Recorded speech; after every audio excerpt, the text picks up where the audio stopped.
नमस्कार, स्वागत है आप सबका। जैसा कि आप सब जानते हैं कि आज हम हमारी इस एक और ओपन क्लास के लिए यहाँ पर इकट्ठा हुए हैं और इस ओपन क्लास का विषय जो है वो पिछले अधूरे छूटे हुए एक विषय को हम आगे बढ़ रहे हैं आज।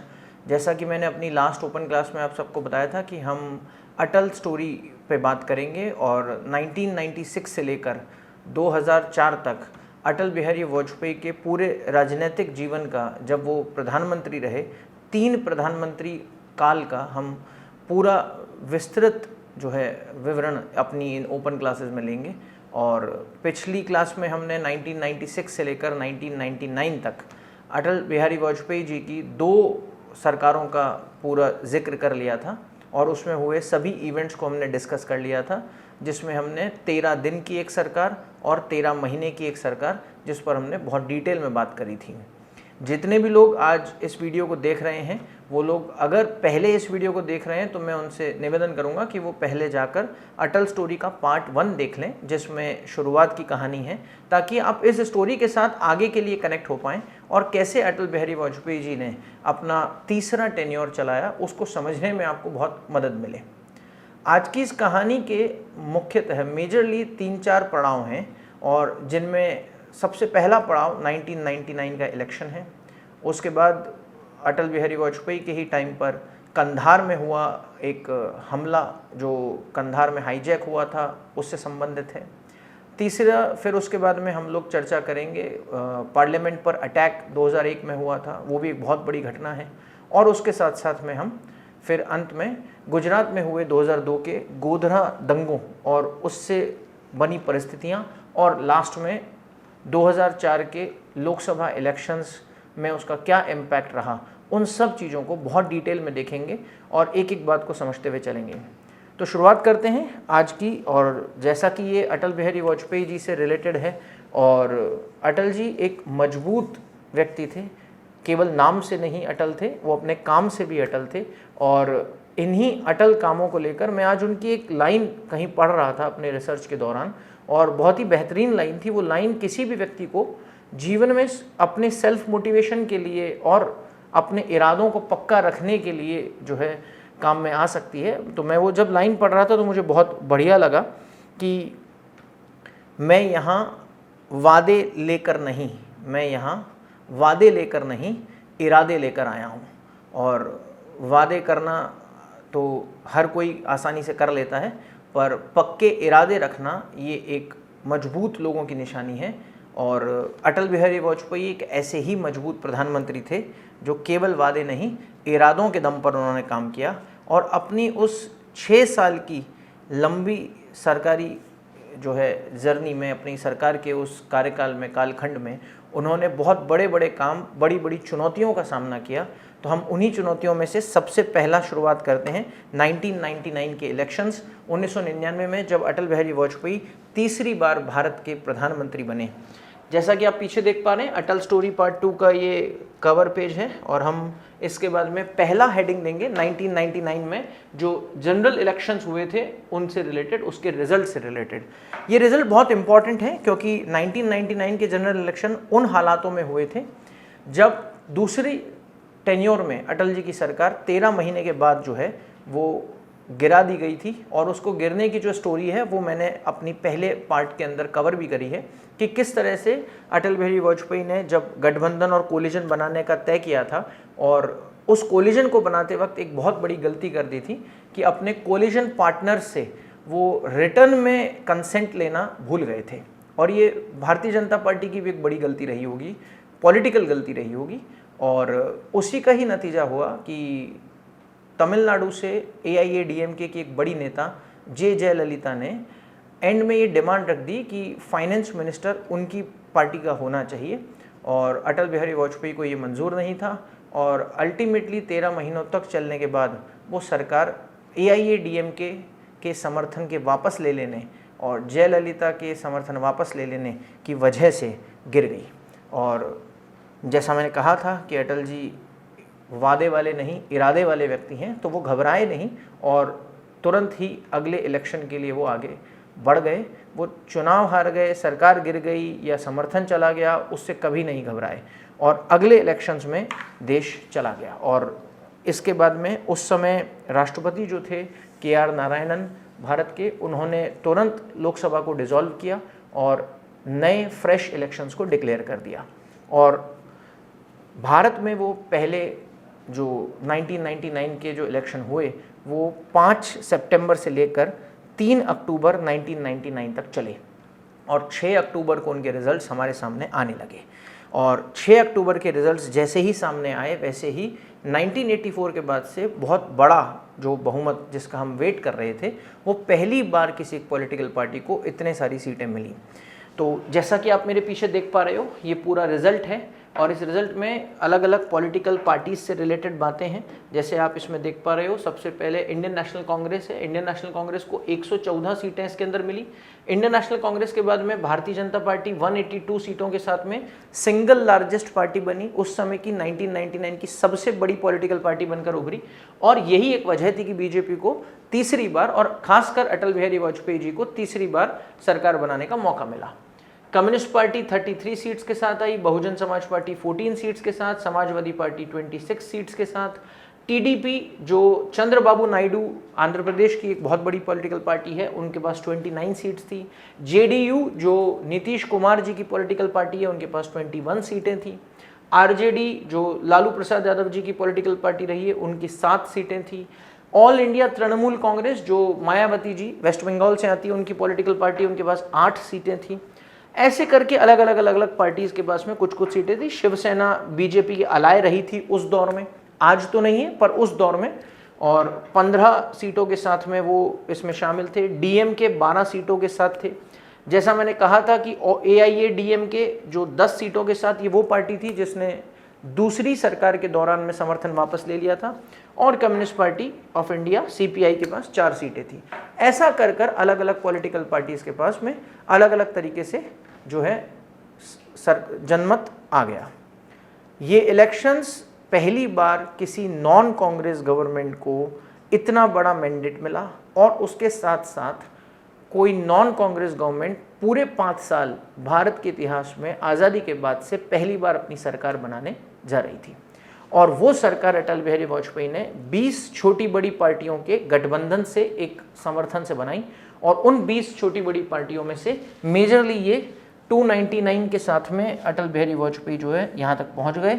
जादुई आंकड़ा जिसको बोलते हैं, जिसको हम मेजॉरिटी कहते हैं, लोकसभा के अंदर वो 545 सीटों में से आधा कर दें तो उस पर आ जाता है। हालांकि 543 सीटों पर इलेक्शंस होते हैं तो 543 के हिसाब से 273 सीटों पर बहुमत पहुंच जाता है।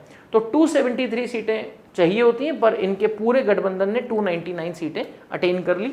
इसमें सबसे ज़्यादा भारतीय जनता पार्टी 182, फिर JDU 21, शिवसेना 15 और ऐसे कर कर छोटी छोटी बहुत सारी पार्टियां जिन्होंने समर्थन किया।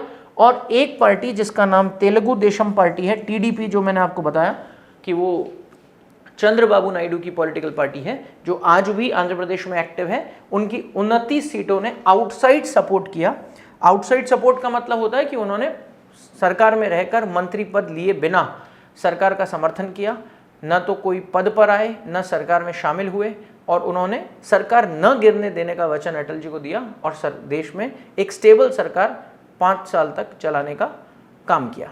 तो 299 के इस आंकड़े के साथ अटल बिहारी वाजपेयी देश के पहले इतने बड़े गठबंधन को चलाने वाले अकेले प्रधानमंत्री थे और सफल 5 साल का पहला गठबंधन भारत का, मतलब भारत के कोलिजन गवर्नमेंट की हिस्ट्री में पहली सरकार थी जो पूरा टर्म 5 साल का पूरा कर पाई और अच्छे से कर पाई, बहुत बड़े बड़े चैलेंजेस को होने के बावजूद कर पाई। ये एक बहुत बड़ी बात थी। अटल बिहारी वाजपेयी एक जॉइंट फैमिली के मुखिया की तरह इस पॉलिटिकल पार्टी को चला रहे थे, इस गठबंधन को चला रहे थे, और इस गठबंधन का नाम NDA था।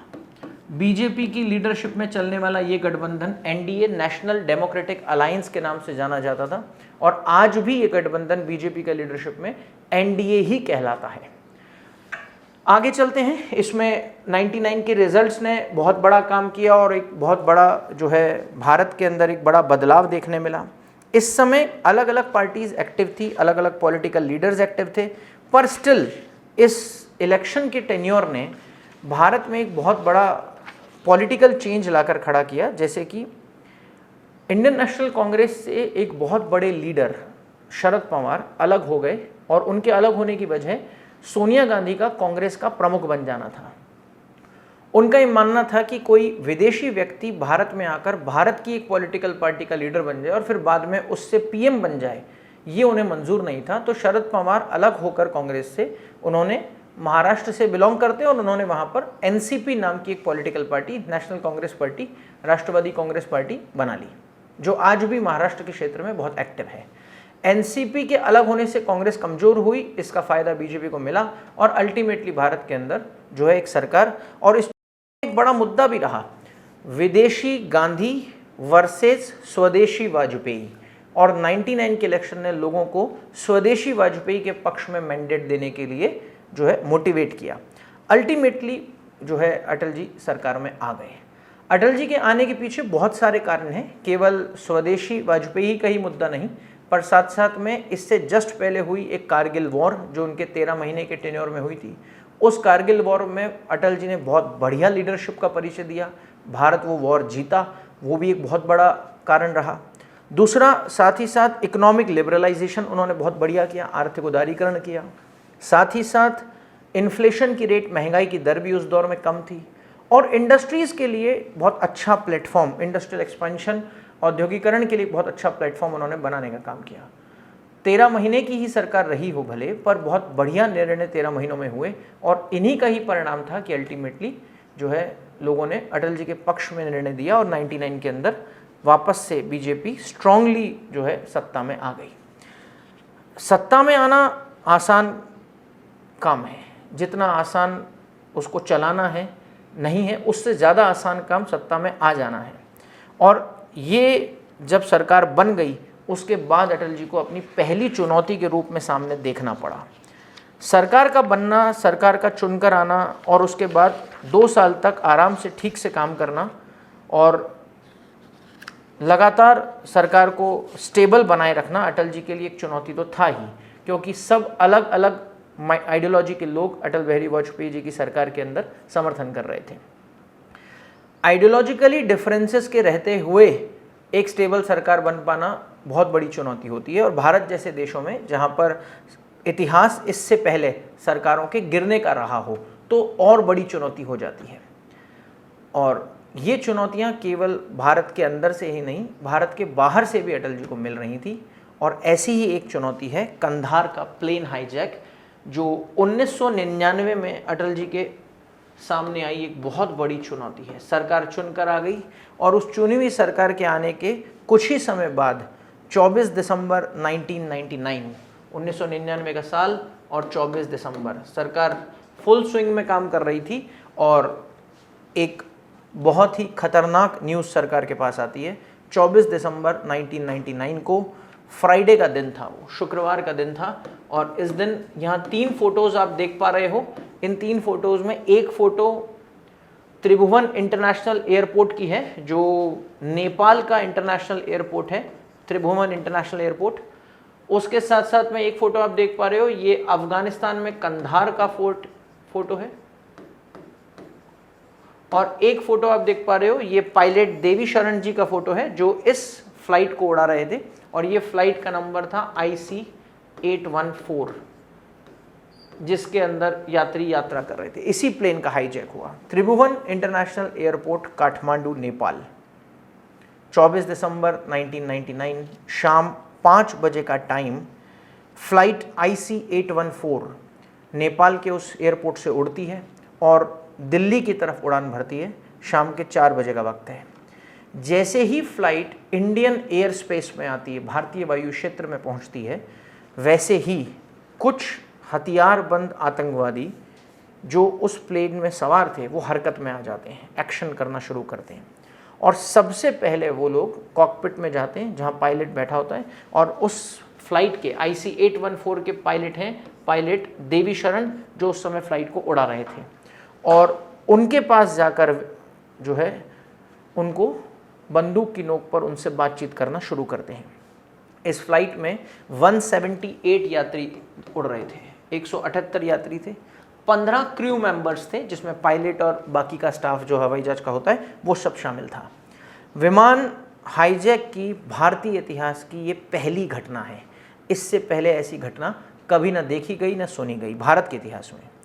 कुल 5 आतंकी हथियार सहित विमान के कॉकपिट में जाते हैं, जैसा मैंने आपको बताया, और पायलट देवी शरण को ये ऑर्डर करते हैं कि विमान को डाइवर्ट कर कर लाहौर की तरफ ले जाया जाए। उस समय भारत के जो नागरिक उड्डयन मंत्री, जिनको आप सिविल एविएशन मिनिस्टर कहते हो, वो शरद यादव थे।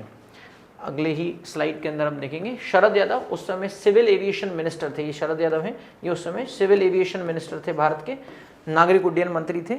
और उन्होंने एक इंटरव्यू में एक बात कही थी। जब हम रिसर्च करते हैं तो बहुत सारे इंटरव्यूज़ भी देखते हैं और बहुत सारे किताबें और रिपोर्ट्स पढ़ते हैं, तो उनमें शरद यादव जी का एक इंटरव्यू मिला और उन्होंने बताया कि टोटल 5 लोग थे, ऐसा उनके पास खबर आई। इनमें से एक आदमी ऐसा था 5 में से जो नेपाली लैंग्वेज बोल रहा था। इसका मतलब कहीं ना कहीं कनेक्शन केवल एक देश या एक संगठन नहीं, कुछ और देशों का भी इसमें शामिल होना रहा होगा। और एक व्यक्ति ऐसा था जिसका ड्रेसिंग सेंस, पहनावा जो था वो कश्मीरी तरीके का था। तो एक कश्मीरी ड्रेसिंग सेंस वाला, मतलब कोई मिलिटेंट रहा होगा कश्मीरी, एक व्यक्ति नेपाली भाषा बोल रहा था, और बाकी 3 लोग जो आतंकवादी दूसरे थे ही। पायलट देवीशंकर को ये समझ आ जाता है कि यदि अब आतंकवादियों की बात नहीं मानी गई तो फिर हमारे लिए ये जो 178 लोग हैं, इन सब की जान खतरे में है, ये सब मारे जाएंगे और साथ साथ सारे क्रू मेंबर भी मारे जाएंगे। तो उनके पास आतंकवादियों के डायरेक्शंस को फॉलो करने के अलावा कोई भी चारा या कोई भी ऑप्शन नहीं बचता है। वो फ्लाइट को लेकर लाहौर की तरफ ले जाते हैं। वहाँ पर लैंडिंग की परमिशन नहीं मिलती। लाहौर पाकिस्तान में है, बट पाकिस्तान में इसको लैंडिंग की परमिशन नहीं मिलती। हालांकि इन आतंकवादियों का कहीं ना कहीं संबंध पाकिस्तान से रहा है, जो भी संगठन है ये सब पाकिस्तान से जुड़े हुए रहे हैं, पर फिर भी पाकिस्तान के लाहौर में उनको परमिशन नहीं मिलती। मुझे लगता है कि ऐसा कारण रहा होगा। इसकी बहुत बड़ी वजह ये रही होगी कि यदि लाहौर में उतरने की परमिशन दे दी जाए तो पाकिस्तान पर ये क्लियरली एलिगेशन लग जाएगा कि पाकिस्तान इस प्लेन हाईजैक के अंदर इफेक्टिवली शामिल है और पाकिस्तान इससे बचना चाहेगा। तो उन्होंने लाहौर एयरबेस पर उतरने से मना कर दिया। इसी बीच फ्लाइट में फ्यूल कम होने लगता है और ये बात देवी शरण पायलट जो हैं वो आतंकवादियों को बताते हैं कि यदि हम लाहौर में लैंड नहीं करें या उसके आसपास लैंड नहीं करें कहीं, तो फ्लाइट अपने आप ही क्रैश हो जाएगी और जितने भी लोग हैं वो सब मारे जाएंगे। तो कहीं पर भी हो फ्लाइट को तुरंत लैंड कराने की ज़रूरत है ताकि हम फ्यूल टैंक को फुल करा सकें। जैसे ही वो आगे बढ़ते हैं तो लाहौर से जस्ट पहले, आप इंडिया का मैप देखेंगे तो लाहौर के जस्ट पहले इंडिया की बॉर्डर पर अमृतसर पड़ता है। पंजाब का एरिया है और पंजाब में अमृतसर एयरबेस पड़ता है। तो उन्होंने अमृतसर में ही लैंड कराने का तय किया। अमृतसर बट भारत की बॉर्डर में है, लाहौर पाकिस्तान में था। आतंकवादियों के लिए एक कंफर्ट जोन नहीं होगा अमृतसर, ये पक्की बात है। पर उन्होंने तय किया कि इसको अमृतसर में उतारा जाए क्योंकि फ्यूल भरना भी जरूरी है, वरना बिना बात ही सारे मारे जाएंगे। और जो ऑब्जेक्टिव्स उनके हैं, जो भी मैं आगे आपको बताऊंगा कि किन उद्देश्यों के लिए वो हाईजैक कर रहे थे, वो ऑब्जेक्टिव्स भी पूरे नहीं हो पाएंगे, वो सब बेकार हो जाएगा। अमृतसर एयरपोर्ट पर रात का 8 बजे का समय पानी के टैंकर से एक कॉन्स्पिरेसी प्लान होती है कि पानी के टैंकर्स के थ्रू टायर्स को पंक्चर करने की कोशिश करते हैं। जब वहाँ फ्लाइट लैंड होगी तो पेट्रोल की जगह पानी के टैंकर ले जाते हैं, जो एविएशन फ्यूल है उसकी जगह पानी के टैंकर ले जाते हैं और फिर उनके फिलिंग के नाम पर हम टायर्स को पंक्चर कर देंगे ताकि फ्लाइट फिर टेक ऑफ ही ना कर पाए अमृतसर के बाहर। तो हमारे लिए टैकल करना आसान हो जाएगा क्योंकि हम इंडिया की टेरिटरी में ही होंगे और बाहर जाएंगे नहीं, तो यहीं टैकल कर लेंगे। लेकिन टेररिस्ट को कहीं से ये भनक लग जाती है कि ऐसा कुछ प्लानिंग हो रही है और इंडिया में अमृतसर में फ्लाइट को लैंड कराना उससे खतरे से खाली नहीं है उनके लिए, खुद के लिए। तो वो बिना फ्यूल भराए ही उड़ जाते हैं वहाँ से। फ्लाइट अमृतसर से टेक ऑफ कर जाती है और आगे बढ़ती है। बिना फ्यूल के फ्लाइट क्रैश हो सकती थी, ये बात गवर्नमेंट ऑफ इंडिया को भी पता थी और उस समय के civil aviation minister Sharad Yadav को भी पता थी। हाल ही में शरद यादव इस दुनिया में नहीं हैं, कुछ समय पहले ही उनका देहांत हुआ है, पर उन्होंने और भारत सरकार ने पाकिस्तान की सरकार से रिक्वेस्ट किया कि आप लाहौर में लैंड करने दें ताकि वो फ्यूल भर लें, वरना सारे यात्री क्रैश में मारे जाएंगे। पाकिस्तान से बातचीत होती है, तुरंत उसके बाद में परमिशन वहाँ से मिल जाती है भारत सरकार को। ये मैसेज पायलट के थ्रू आतंकवादियों तक पहुँचता है, परमिशन मिल गई है, लाहौर में फ़्लाइट लैंड करती है। उसके तुरंत बाद उन्होंने लाहौर में पहुंचते हैं, वहाँ से फ्यूल भराते हैं। फ्यूल भरवाते ही लाहौर से तुरंत टेक ऑफ कर जाती है फ्लाइट, वहाँ नहीं रुकती। फ्यूल भरने जितना समय ही लाहौर में उनको मिलता है। वहाँ से पहले फ्लाइट को लेकर वो दुबई की तरफ जाते हैं और दुबई में फ़्लाइट को लैंड कराते हैं। वहाँ पर 27 यात्रियों को जो प्लेन में थे वहाँ पर रिहा कर देते हैं, छोड़ देते हैं। और इसी समय एक यात्री हैं जिनका नाम है रुपिन कातियाल। मैंने एक फ़ोटो इधर शेयर किया है आपके साथ में। ये रुपिन कातियाल हैं जो उन 27 लोगों के अलावा फ़्लाइट में बैठे हुए एक व्यक्ति हैं और ये भी उसमें यात्रा कर रहे थे। रुपिन कातियाल को यात्री जो हैं इनको आतंकवादी चाकू से मारते हैं, पहले हमला करते हैं इनके ऊपर और बाद में इनकी मार मार कर हत्या कर देते हैं। ये एक मैसेज जाता है सबके लिए कि यदि हमारी बातें नहीं मानी गई तो हम किसी को भी नहीं छोड़ेंगे। अभी एक आदमी को मारा है, फिर 177 जो बचे हैं वो सब भी मारे जाएंगे, या और 15 क्रू मेंबर भी मारे जाएंगे। रुपिन कातियाल की मौत मैसेज था भारत सरकार के लिए कि किसी भी तरह का अग्रेशन वो बर्दाश्त नहीं करेंगे आतंकवादी, और इनकी मौत के साथ में मैसेज भारत तक पहुंच भी जाता है। दुबई में सब कुछ हो जाने के बाद फ्लाइट आगे जाएगी। 25 दिसंबर 1999 का दिन प्लेन को कंधार की तरफ मोड़ दिया जाता है। कंधार आज के अफ़गानिस्तान में पड़ता है और वहाँ पर ही उसको लैंड कराया जाता है। उस समय भी अफ़गानिस्तान में कंधार में जो सरकार वो तालिबान की थी, वहाँ तालिबान का ही कंट्रोल था। 1999 की बात है। आज भी वहाँ पर ऐसा ही है। आज भी अफ़गानिस्तान के अंदर जो है तालिबान की ही सरकार है। तालिबान के जितने भी मिलिटेंट्स थे, लड़ाके थे, वो सब तुरंत जैसे ही फ्लाइट लैंड करती है उस फ्लाइट को घेर लेते हैं सब तरफ से। और आतंकी, और ऐसा हो जाता है कि जो टेररिस्ट हैं फ्लाइट के अंदर वो और गवर्नमेंट ऑफ इंडिया जो है वो, उन दोनों के बीच में बातचीत करवाने का काम ये तालिबान के मिलिटेंट ही करेंगे, क्योंकि सरकार तालिबान की अफगानिस्तान में, तो वही मीडिएशन का काम करेंगे, ऐसा तय होता है। आतंकवादी शर्तें लगाते हैं किन बेसिस पर यात्रियों को छोड़ा जाएगा, किन बेसिस पर जो है रिहाई होगी सबकी। तो पहली शर्त तो उनकी रहती है कि जितने 35 आतंकियों को भारत सरकार ने गिरफ्तार कर रखा है, जेलों में डाल रखा है, उन सबको रिहा किया जाए बिना शर्त के, बिना किसी कंडीशन के। और साथ साथ 20 करोड़ US डॉलर भी आतंकवादियों को दिए जाएं, तभी 178 + 15 लोगों को रिहा किया जाएगा।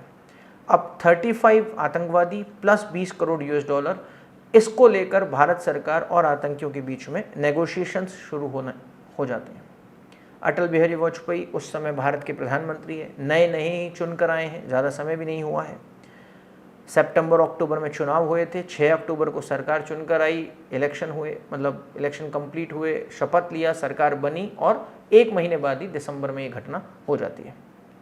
लाल Krishna Advani deputy prime minister और होम मिनिस्टर थे उस दौर में। जसवंत सिंह भारत के फॉरेन मिनिस्टर थे, विदेश मंत्री थे। और पूरी सरकार इन सब के अलावा भी इस काम में जुट जाती है कि किस तरीके से हमको लोगों को बचाना है। एक निर्दोष मर जाए वो बहुत बुरा है, भले ही हम 100 दोषियों को छोड़ना पड़ जाए। ये एक जनरल प्रिंसिपल होता है, एक सामान्य प्रिंसिपल है कि एक निर्दोष का मरना उतना खराब है, भले ही 100 दोषी छूट जाए, कोई दिक्कत नहीं है। तो यहाँ इसी प्रिंसिपल को लेकर कि एक भी यात्री नहीं मरना चाहिए, भले ही आतंकवादियों को छोड़ना पड़ जाए, हमारा एक एक आदमी इंपॉर्टेंट है, उसकी रक्षा करना हमारे लिए ज़रूरी है।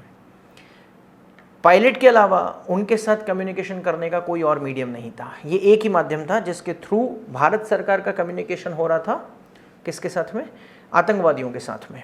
सरकार की पहली जो प्राइमरी ड्यूटी थी वो सभी यात्रियों को सेफली वहाँ से बाहर निकालना। अल्टीमेटली बात आकर 3 आतंकवादियों की रिहाई पर सेटल हुई। US डॉलर बात कैंसिल, 35 जो आतंकवादियों को रिहा करना वो भी कैंसिल। 3 बड़े आतंकवादियों को रिहा करने पर नेगोशिएशंस आकर सेटल हो गए। और इन 3 आतंकवादियों को आप पीछे देख पा रहे हो, 3 फोटो हैं। एक पहला फोटो है मसूद अजहर, दूसरा फोटो अहमद जरगर और तीसरा फोटो इधर आप देख पा रहे हो शेख अहमद उमर। ये वो 3 आतंकवादी हैं जिनको भारत की सरकार ने इस नेगोशिएशन के तहत रिहा किया और उनको कंधार में आतंकवादियों के हवाले किया। भारत की तरफ से इन तीनों को लेकर जाने वाले हमारे फॉरेन मिनिस्टर जसवंत सिंह थे। वो खुद अपने साथ में इनको लेकर गए और वहाँ पर सौंप कर आए। 31 दिसंबर 1999 का दिन था। कंधार में 155 यात्रियों को रिहा कर दिया गया। 27 पहले उतर चुके थे दुबई में, अब जो बचे 155 लोग यहाँ रिहा हो गए और एक आदमी की डेथ हो गई, हत्या कर दी गई। जसवंत सिंह खुद गए थे और कोई चारा भी नहीं था, छोड़ने के अलावा कोई ऑप्शन नहीं था। हम अपने देश की धरती पर भी नहीं थे, कंधार में हमारे लोगों के साथ कुछ हो जाता, उससे बुरा क्या हो सकता था। मसूद अजहर वो व्यक्ति हैं जो भारत को बाद में बहुत सारे जिन्होंने जो है जख्म दिए हैं।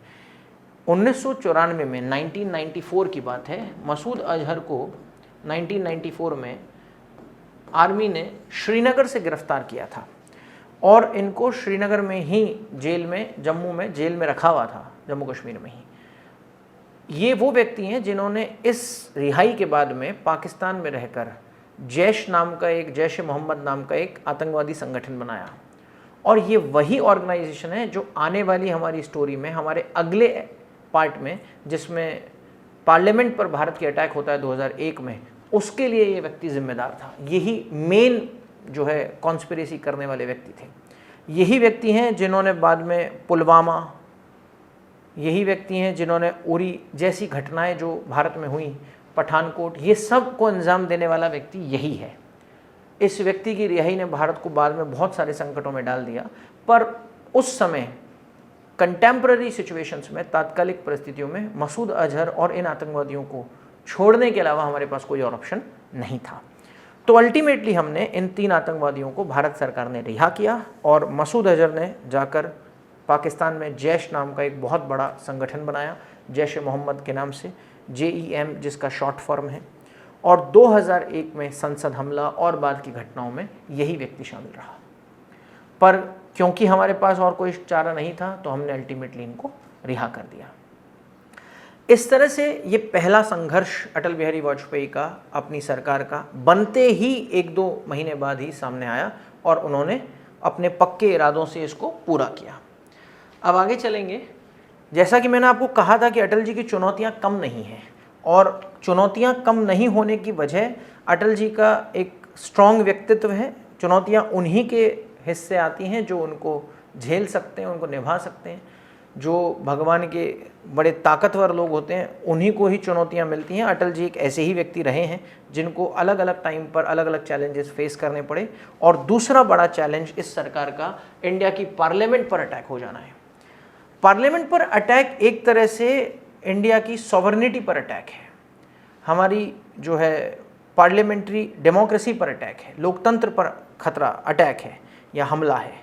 और मेरा ऐसा मानना है कि अटल जी जैसे स्ट्रॉन्ग व्यक्तित्व के सामने इस तरह की चुनौती कोई बहुत बड़ी बात नहीं थी। इस तरह की चीज़ें वो एक्सपेक्ट करते ही रहे होंगे, क्योंकि भारतीय जनता पार्टी की सरकार जब भी भारत में बने, जब भी राइट विंग की पॉलिटिक्स भारत में हो, तो उस दौर में एक संकट पाकिस्तान के साथ खराब संबंधों का लगातार रहता ही है।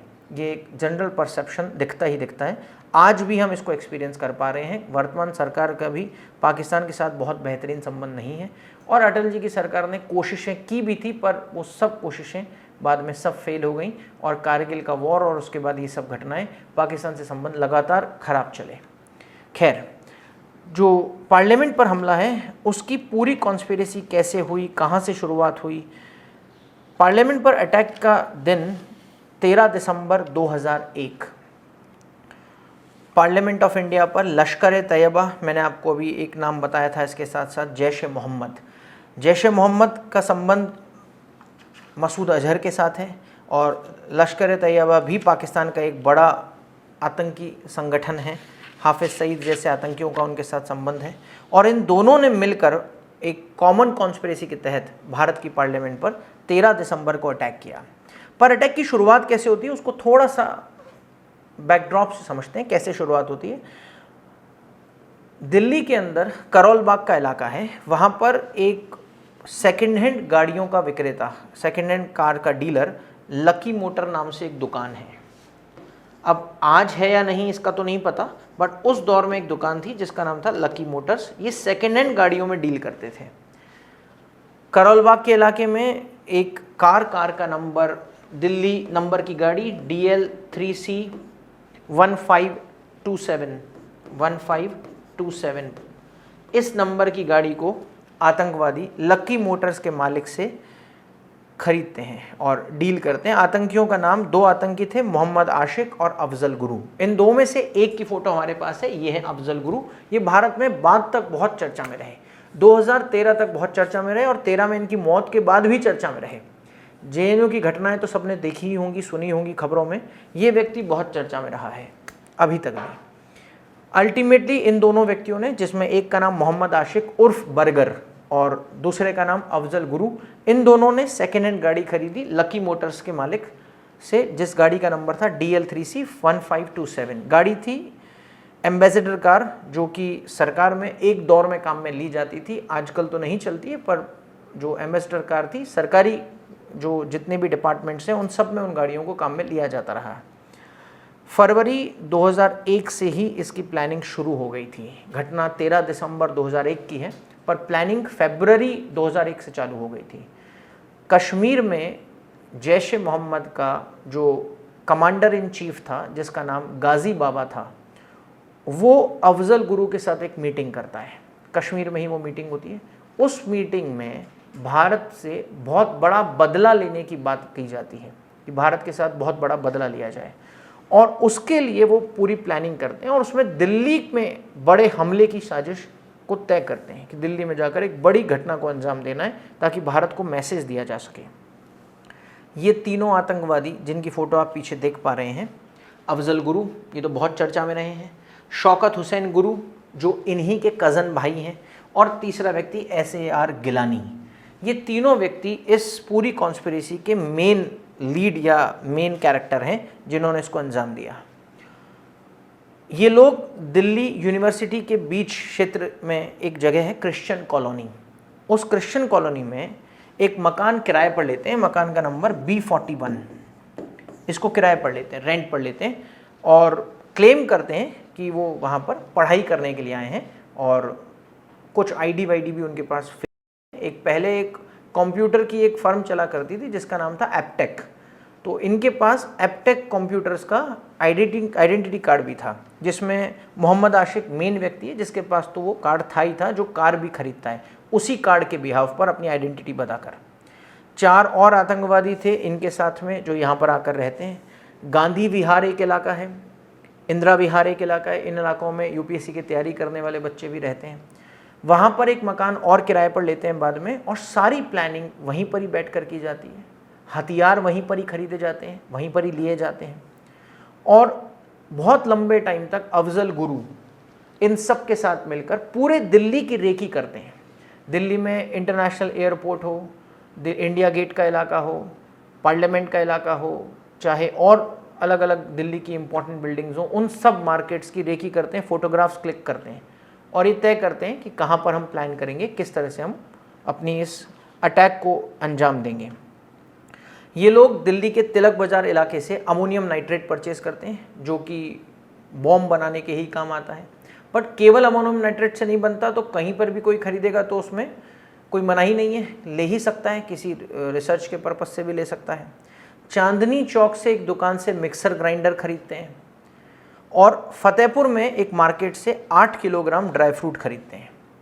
क्योंकि आतंकवादी जब घटनाएं करने जाते हैं तो उस टाइम पर क्या रहता है, जब वो वहाँ पर रहेंगे तो 8, 10, 15 घंटे हो सकता है उनको वहाँ रहना पड़े, तो अब उनको वहाँ कोई फूड तो ऑफ़र करेगा नहीं कि वे आतंकवादी आए हैं और अटैक कर रहे हैं और वहाँ पर उनके लिए नाश्ता भी रहेगा या कैंटीन भी खुली रहेगी और सब व्यवस्थाएँ अवेलेबल रहेंगी, तो वो तो अवेलेबल नहीं होता, जनरली नहीं मिलता है। तो वो अपने साथ में अपने फूड के सोर्स के तौर पर ड्राई फ्रूट्स को साथ में कैरी करते हैं। तो ये 8 किलो ड्राई फ्रूट लेकर आतंकवादी अपने 8-10 घंटे, 15-20 घंटे, जितना भी टाइम लग जाए उसका एक इंतज़ाम कर साथ चल रहे थे। 12 से 13 दिसंबर की रात, 13 दिसंबर को घटना हुई, 12-13 दिसंबर की रात पूरी रात वो लोग बॉम्ब बनाते हैं, और कार में, जो कार ये खरीद कर लाए थे 3C1527, इसके अंदर उस बॉम्ब को फिट करते हैं। प्लान तो ये होता है कि कार को ले जाकर मेन गेट से पार्लियामेंट में बिल्कुल एंटर घुसा दिया जाएगा, भिड़ा दिया जाएगा। जैसे ही कार टकराएगी तो ब्लास्ट हो जाएगा और बहुत बड़ी घटना हो जाएगी, पर इसमें वो सफल रहे नहीं, वो तो हम सब जानते हैं। 12 से 13 दिसंबर की रात पूरी प्लानिंग होती है, और सुबह सुबह वो अपने फ़ोन के थ्रू पाकिस्तान, दुबई, कई बार बात करते हैं और सारे मैसेजेस एक्सचेंज करते हैं कि उनकी प्लानिंग क्या चल रही है और क्या हो रहा है। 13 दिसंबर को सुबह 10 बजे आतंकवादी पार्लियामेंट की तरफ निकलते हैं। अफजल गुरु इनके साथ नहीं होते, 5 दूसरे आतंकवादी होते हैं, उनका नाम भी मैं आपको बताऊंगा। अफजल गुरु बाहर से रहकर इनकी मदद कर रहे होते हैं। अफजल गुरु का प्लान होता है वो आज़ादपुर मंडी में जाते हैं, मंडी जो सब्जी मंडी होती है, और इनका प्लान होता है कि वहाँ पर वो एक टीवी के थ्रू ये देखकर बताएंगे कि पार्लियामेंट चल रही है अभी या नहीं चल रही है, क्योंकि इनका प्लान होता है कि पार्लियामेंट जब चल रही हो उसी टाइम पर हम जाकर बड़ा धमाका करें ताकि उससे बहुत बड़ा नुकसान जो है भारत को झेलना पड़े। बट अनफॉर्चुनेटली अफजल गुरु को कहीं पर भी आज़ादपुर मंडी में टीवी नहीं मिल पाता, तो वो फ़ोन के थ्रू बात तो करते हैं बट मैसेज पहुंचा नहीं पाते कि वो पार्लियामेंट की सिचुएशंस एग्जैक्टली क्या हैं। ये 5 आतंकवादी ड्रेस चेंज कर कर और अपनी उस गाड़ी के ऊपर होम मिनिस्ट्री का एक टैग लगाकर, ताकि गाड़ी को बहुत आसानी से पार्लियामेंट के जोन में एंट्री मिल जाए, वहाँ पहुँच जाते हैं। और 5 आतंकवादियों के नाम हैं हमज़ा, हैदर, तुफेल, राणा रणविजय, मोहम्मद। ये सब आतंकवादी जो है 5 वहाँ पर पहुँच चुके होते हैं। अंदर घुसकर जो है सबसे पहली प्लानिंग यही होती है कि कार को जाकर टकराना है ताकि बड़ा धमाका हो, और उसके बाद जाकर हम सब उतर जाएंगे। फिर जब धमाका हो जाएगा उसके बाद में फिर जहाँ खुले में जितने भी लोग होंगे उनके ऊपर अटैक किया जाएगा।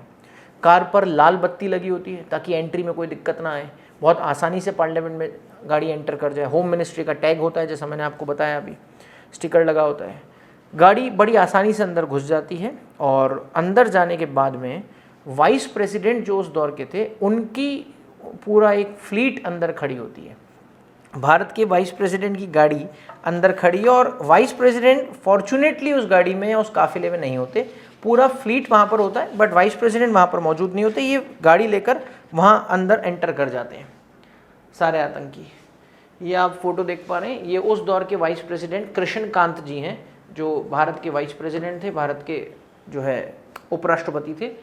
ये गाड़ी में मौजूद नहीं होते, पर इनकी गाड़ियों का काफिला खड़ा होता है। गाड़ी में सिक्योरिटी वाले भी होते हैं, इनकी सिक्योरिटी की गाड़ी भी होती है साथ साथ में, और इनकी गाड़ी के ही पास से वो गाड़ी आतंकवादियों के अंदर पार्लियामेंट में एंटर करती है। आगे की कहानी तो कृष्णकांत जी की गाड़ी, फॉर्चुनेटली वो गाड़ी में नहीं होते, एक अच्छी बात रही, और इसी का ही वजह रही कि वो बच गए। इन आतंकवादियों के पास AK-47 थे, ग्रेनेड लॉन्चर्स थे, पिस्टल्स थे, और काफ़ी खतरनाक हथियार इनके पास थे। और बड़े ताजुब की बात है, पार्लियामेंट जो है उस समय चल भी रही थी, बट जैसे ही आतंकवादी पहुंचते हैं उससे कुछ मिनट पहले ही, 40 मिनट पहले ही करीब, पार्लियामेंट एडजर्न हो जाती है। तो मेजरली हाउस के अंदर कोई नहीं होता, सब इधर उधर हो जाते हैं सारे लोग, बट पार्लियामेंट की बिल्डिंग में अंदर ही होते हैं, जिसमें लाल कृष्ण आडवाणी शामिल हैं, जो उस समय भारत के deputy prime minister, home minister थे। उस समय होम मिनिस्टर में जो स्टेट मिनिस्टर ऑफ स्टेट थे हरेन पाठक, वो भी पार्लियामेंट की बिल्डिंग में होते हैं। और केवल वही नहीं, बहुत सारे लोग पार्लियामेंट बिल्डिंग के अंदर ही मौजूद होते हैं जब ये आतंकवादी वहाँ पहुँच जाते हैं। अगर ये घटना को अंजाम दे दिया जाता तो वो भारत के इतिहास की बहुत बड़ी त्रासदी हो जाती, क्योंकि कई सारे सैकड़ों बड़े बड़े मिनिस्टर, बड़े बड़े MP, भारत के बड़े सारे लीडर एक साथ मारे जाते, और देश एक बहुत बड़े पॉलिटिकल और क्राइसिस में पहुंच जाता। पर ऐसा कहते हैं कि मारने वाले से बचाने वाला बड़ा होता है। जैसे ही गाड़ियां वाइस प्रेसिडेंट के फ्लीट के पास से निकली, उसकी कुछ अनड्यू एक्टिविटीज़ को देखकर वहाँ कांस्टेबल थे कमलेश कुमारी, उनको जो CRPF से आते हैं, उनको बड़ा थोड़ा डाउट हुआ कि यहाँ कुछ गड़बड़ है। तो उन्होंने एक बार गाड़ी पर नज़र डाली तो गाड़ी में जैसे ही पास से निकली, फिर थोड़ा बैक हुई, और बैक होकर उन्होंने कोशिश करी कि वो जाकर टकरा दें गाड़ी को। और ये सब होता उससे पहले ही उन्होंने जाकर, वाइस प्रेसिडेंट के सिक्योरिटी गार्ड ने आतंकवादी को, जो गाड़ी में बैठे थे, उनकी गाड़ी को रोका, और रोककर गन से उनको पूछताछ करी, मतलब गन लगाई सामने और उनको पूछताछ करना शुरू करा। इतने में ही वो लोग एकदम जो है बौखला गए, और गाड़ियाँ दरवाजे खोले, बाहर निकले, तार वार कुछ कनेक्ट करने लगे ताकि गाड़ी का, अब टकरा के तो धमाका हो नहीं पा रहा था, तो रोक कर ही ब्लास्ट करा जाए। तो उसकी प्लानिंग करते जब तक में वहाँ फायरिंग शुरू हो जाती है, और CRPF के सिक्योरिटी पर्सनल्स जो सारे पार्लियामेंट की सिक्योरिटी में लगे थे वो, प्लस जो वाइस प्रेसिडेंट के सिक्योरिटी गार्ड थे वो सब लोग आतंकवादियों के साथ उनका आमना सामना, जिसको मुठभेड़ कहते हैं, वो हो जाती है, आमना सामना हो जाता है। इस पूरी घटना में 3 लोग बहुत बड़े कॉन्स्पिरेटर हैं, जिनका नाम मैंने बताया, जो फोटो आपको दिखाया अभी, और बाद में इन सब के ऊपर कार्यवाहियाँ भी चलती हैं। हालांकि इस घटना ने जो है बहुत बड़ा डैमेज रोक लिया, पर फिर भी 9 लोग टोटल इसमें मारे गए, और 9 लोगों में 5-6 लोग दिल्ली पुलिस के लोग थे, 2 पार्लियामेंट्री सिक्योरिटी फोर्स के लोग थे, और 1 आदमी वहाँ का पार्लियामेंट का गार्डनर था। ये 9 लोग भारत के मारे गए, पर अल्टीमेटली उन 5 आतंकवादियों को जो एंटर करे थे पार्लियामेंट में, उनको न्यूट्रलाइज कर दिया, मतलब उनको मार दिया गया। इस हमले ने बहुत बड़ा सबक सिक्योरिटी को लेकर दिया, पर बाद में इन सब आतंकवादियों के ऊपर, जिनका अभी मैंने आपको जिक्र किया था, अफजल गुरु, शौकत हुसैन और SAR गिलानी पर केसेस चले। अलग अलग टाइम पर इनको छोड़ दिया गया, निचली अदालतों ने इनको जिम्मेदार ठहराया, और लोअर कोर्ट्स की जिम्मेदार ठहराने के बावजूद हाई कोर्ट ने SAR गिलानी को इनको एक्विटेड कर दिया, मुक्त कर दिया अपने, क्योंकि ये खुद पार्लियामेंट में तो मौजूद नहीं थे, कॉन्स्पिरेसी में शामिल थे, बट बाद में इनको जो है हाई कोर्ट ने एक्विट कर दिया, छोड़ दिया। और शौकत जो थे और अफजल गुरु जो हैं, अफजल गुरु और शौकत हुसैन गुरु, इन दोनों को जो है सज़ा अपहेल्ड कर ली। जो सज़ा क्या मिली थी? Death sentence. निचली अदालतों ने इनको मौत की सज़ा सुनाई थी, दोनों की सज़ा वैसी के वैसी रखी गई। राम जेठमलानी, ये फोटो जो मैंने आपको दिखाया था, बहुत फेमस वकील हैं भारत के, ये SAR गिलानी के वकील रहे हैं।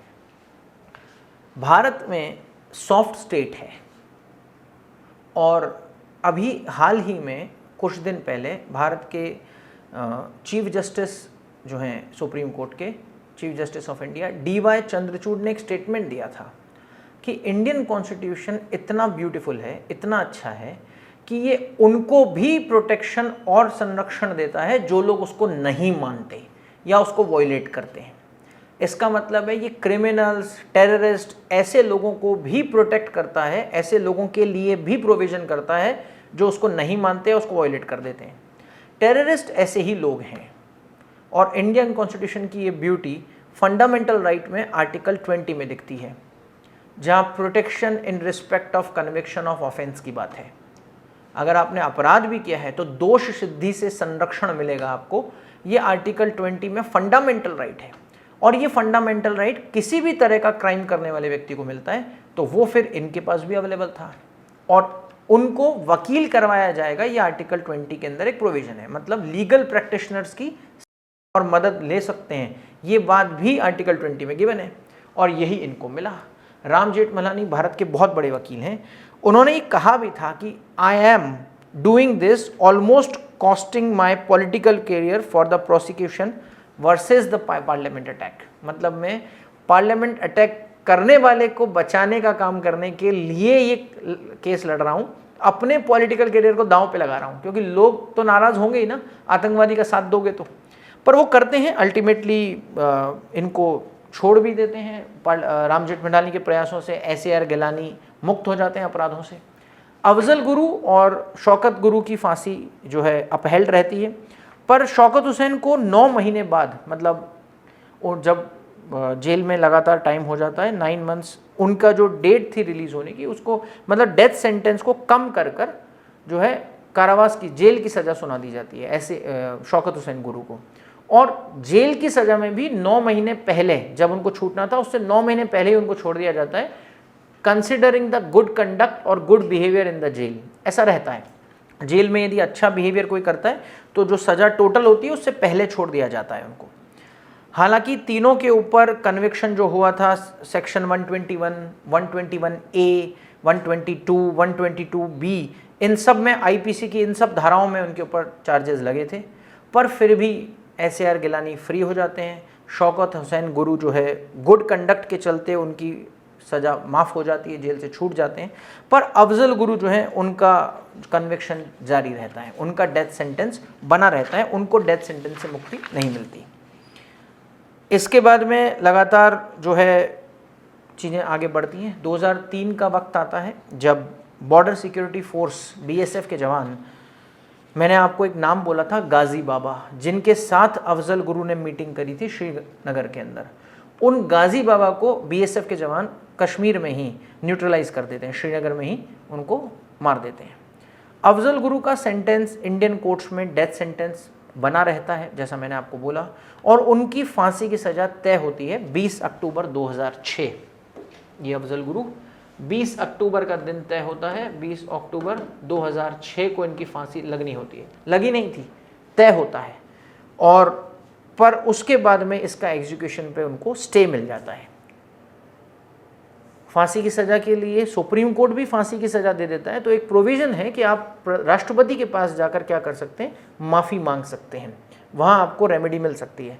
तो ये कोशिशें करना शुरू कर देते हैं। अब्दुल कलाम आज उस समय भारत के राष्ट्रपति थे, एपीजे अब्दुल कलाम, और उनके पास में जब ये इनकी फैमिली पहुंचती है इस मर्सी पेटिशन को लेकर, तो वो इसको एक्सेप्ट करते हैं।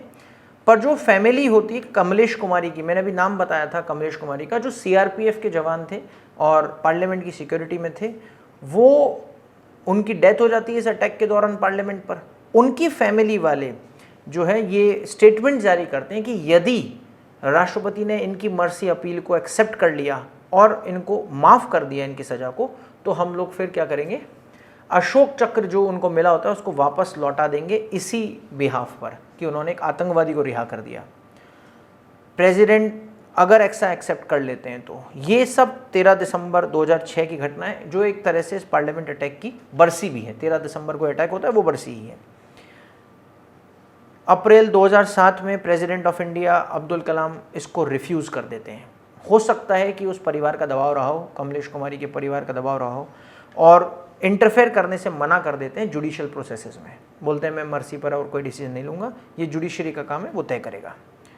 हालांकि 20 अक्टूबर 2006 का जो सेंटेंस था वो एग्जीक्यूट नहीं होता, उस पर स्टे मिल जाता है और वो आगे बढ़ जाती है बात। पर वो डेथ सेंटेंस कंटिन्यू रहता है, माफ़ नहीं होता, डिले होता है, स्टे मिलता है, कुछ टाइम के लिए मुक्ति मिलती है, बट वो हमेशा के लिए नहीं मिलती, वो आगे फॉरवर्ड हो जाता है। 3 फरवरी 2013 अफजल गुरु के जीवन का अंतिम समय, 2013 की बात है, ये कांग्रेस गवर्नमेंट का आखिरी टर्म चल रहा हो, मनमोहन सिंह का 2013 का, उस दौर की बात है। मर्सी पेटिशन फिर पहुंचती है उस समय के राष्ट्रपति प्रणब मुखर्जी के पास में, जो पहले कांग्रेस के नेता थे, बाद में उनको राष्ट्रपति बनाया गया। प्रणब मुखर्जी इस मर्सी पेटिशन को देखते हैं और रिजेक्ट कर देते हैं। मर्सी पेटिशन रिजेक्ट होती है और 9 फरवरी को 9 फरवरी 2013 अफजल गुरु को दिल्ली में तिहाड़ जेल के अंदर सुबह 8 बजे फांसी पर लटका दिया जाता है, और वहीं पर ही जो रिचुअल्स हैं उनके तहत इनकी अंतिम संस्कार हो जाता है।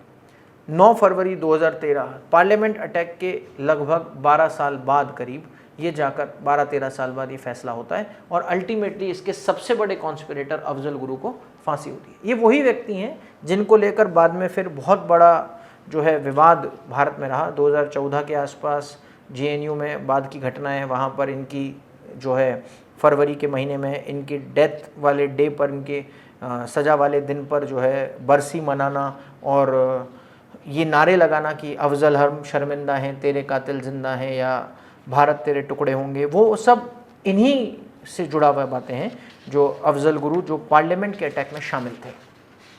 हालांकि पार्लियामेंट अटैक के सबसे बड़े अपराधी को सज़ा मिल गई, चीज़ें आगे बढ़ गईं। 2013 में जाकर ये सज़ा हुई, बट अटल बिहारी वाजपेयी की सरकार में ये 2001 की घटना है। हर साल कुछ ना कुछ हो रहा है। 2001 की इस घटना के बाद में जब आगे बढ़ते हैं, अच्छा इससे रिलेटेड कुछ जो हैं चीज़ें, एक किताब है वो भी, उसका भी जिक्र कर लेना चाहिए, the stunning inside story of Osama bin Laden and Al Qaeda in flight. किताब का नाम है द एग्जाइल, लिखने वाले हैं Cathy Scott Clark and Adrian Levy. इन्होंने भी अपनी किताब में the exile the flight of Osama bin Laden नाम की किताब जो है उसमें जिक्र किया है कि किस तरह से जो है पार्लियामेंट पर अटैक की पूरी घटना को अंजाम दिया गया और कैसे उसके सस्पेक्ट्स जो हैं उनके तार कहीं ना कहीं पाकिस्तान के आतंकवादियों से जुड़े हुए हैं। अब आगे बढ़ते हैं। अटल बिहारी वाजपेयी की सरकार में तीसरा सबसे बड़ा मुद्दा जो 2002 में अटल जी के सामने आया और पूरे भारत के सामने आया, वो मुद्दा था गोधरा राइट्स से रिलेटेड। गोधरा राइट्स 27 फरवरी 2002 का दिन। ये कुछ फोटोग्राफ्स आप देख पा रहे हैं, ये गोधरा जंक्शन स्टेशन है। ये ट्रेन की उस कंपार्टमेंट की फ़ोटोज़ हैं जिसको जलाया गया था। 27 फरवरी 2002 गोधरा स्टेशन, साबरमती एक्सप्रेस गाड़ी, उसमें आग लगी और 59 लोग मारे गए। ज़्यादातर लोग 59 में से कार सेवक थे। ये वो कार सेवक थे जो अयोध्या से वापस लौट रहे थे और गोधरा स्टेशन पर गाड़ी खड़ी थी। किसी एक साजिश के तहत उस गाड़ी में आग लगी और आग लगाने के बाद में उन लोगों को मार दिया गया। 2011 में जाकर लोअर कोर्ट्स के, निचली अदालतों के फैसले आए और 11 लोगों को मौत की सज़ा सुनाई इस अपराध के लिए और 20 लोगों को उम्र कैद हुई गोधरा के मामले में। इस घटना के बाद गुजरात ही नहीं, पूरे भारत की राजनीति जो है वो बदल गई। उसके बाद से उसी दिन शाम का वक्त, ये 3 तस्वीरों के बाद आगे चलते हैं। 27 फरवरी 2002 गुजरात सीएम हाउस। उसी दिन शाम का वक्त गुजरात के चीफ मिनिस्टर नरेंद्र मोदी थे और गुजरात के चीफ मिनिस्टर के घर पर, सीएम के घर पर शाम को एक बैठक, एक मीटिंग होती है। इस मीटिंग में क्या क्या हुआ, ये सब बहुत बड़ी इन्वेस्टिगेशन और जांच का विषय है। बाद में हुई भी जांचें उससे संबंधित। उस समय गुजरात कैडर के आईपीएस ऑफिसर थे संजीव भट्ट। ये एक आईपीएस ऑफिसर थे संजीव भट्ट, जिनकी तस्वीर आप देख पा रहे हैं। ये गुजरात कैडर के आईपीएस थे। इन्होंने एक आरोप लगाया कि इस शाम की बैठक में नरेंद्र मोदी ने ऐसा आदेश दिया, ऐसा ऑर्डर दिया कि हिंदुओं में कोई प्रतिक्रिया होती है तो होने दी जाए। मतलब साबरमती एक्सप्रेस को जलाने की घटना के बाद यदि हिंदू, क्योंकि कार सेवक मारे गए थे, अयोध्या से लौट रहे थे, हिंदू लोग थे, अयोध्या में राम मंदिर की कार सेवा में गए थे, अगर उनके इस मौत के बदले में हिंदू कुछ रिएक्शन करते हैं, कोई प्रतिक्रिया देते हैं, तो वो होने दी जाए, उसको नहीं रोका जाए। इस जांच के लिए कि ये बात संजीव भट्ट ने जो कही वो ठीक है या नहीं, सुप्रीम कोर्ट ने एक एसआईटी का गठन किया, स्पेशल इन्वेस्टिगेशन टीम बनाई। उस एसआईटी ने अपनी पूरी जांच के बाद ये कॉन्क्लूजन निकाला कि संजीव भट्ट ने आरोप जो लगाए थे वो सरासर गलत हैं, वो गलत हैं। और उन्होंने ऐसा भी कहा एसआईटी ने अपनी रिपोर्ट में कि संजीव भट्ट शाम को उस मीटिंग में मौजूद ही नहीं थे, तो फिर वो कैसे ये कह सकते हैं कि नरेंद्र मोदी ने हिंदुओं को प्रतिक्रिया देने की छूट देने का आदेश दे दिया था। एसआईटी की रिपोर्ट में ये तक लिखा है कि संजीव भट्ट ने जो फैक्ट्स थे उनको घुमा फिरा कर प्रेजेंट किया है। उन्होंने मीडिया को बरगलाने की कोशिश करी है, उनको ओवर एस्टिमेशन किया है और न सिर्फ मीडिया को बल्कि एमिकस क्यूरी जो राजू रामचंद्रन थे, जो कोर्ट बनाकर भेजता है इन्वेस्टिगेशन करने के लिए, राजू रामचंद्रन बल्कि सुप्रीम कोर्ट पर भी दबाव डालने की कोशिश कर रहे हैं। वो ऐसा प्रेशर बनाने की कोशिश कर रहे हैं जिससे कि पूरा माहौल और सारे फैक्ट्स नरेंद्र मोदी जी के खिलाफ चले जाएं। तो संजीव भट्ट के पास में कोई भी फैक्ट नहीं है, वो ज़बरदस्ती झूठ एक कहानी बना रहे हैं। ये सुप्रीम कोर्ट की एसआईटी की रिपोर्ट में था।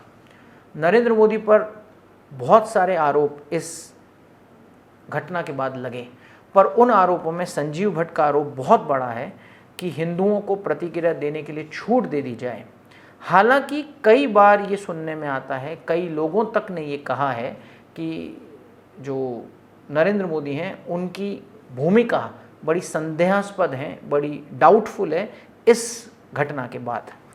फिर भी मोदी के पर्सनल सेक्रेटरी उस समय अनिल मुकीम थे, उन्होंने भी इसको डिनाई किया है कि Modi never said this when I was present there.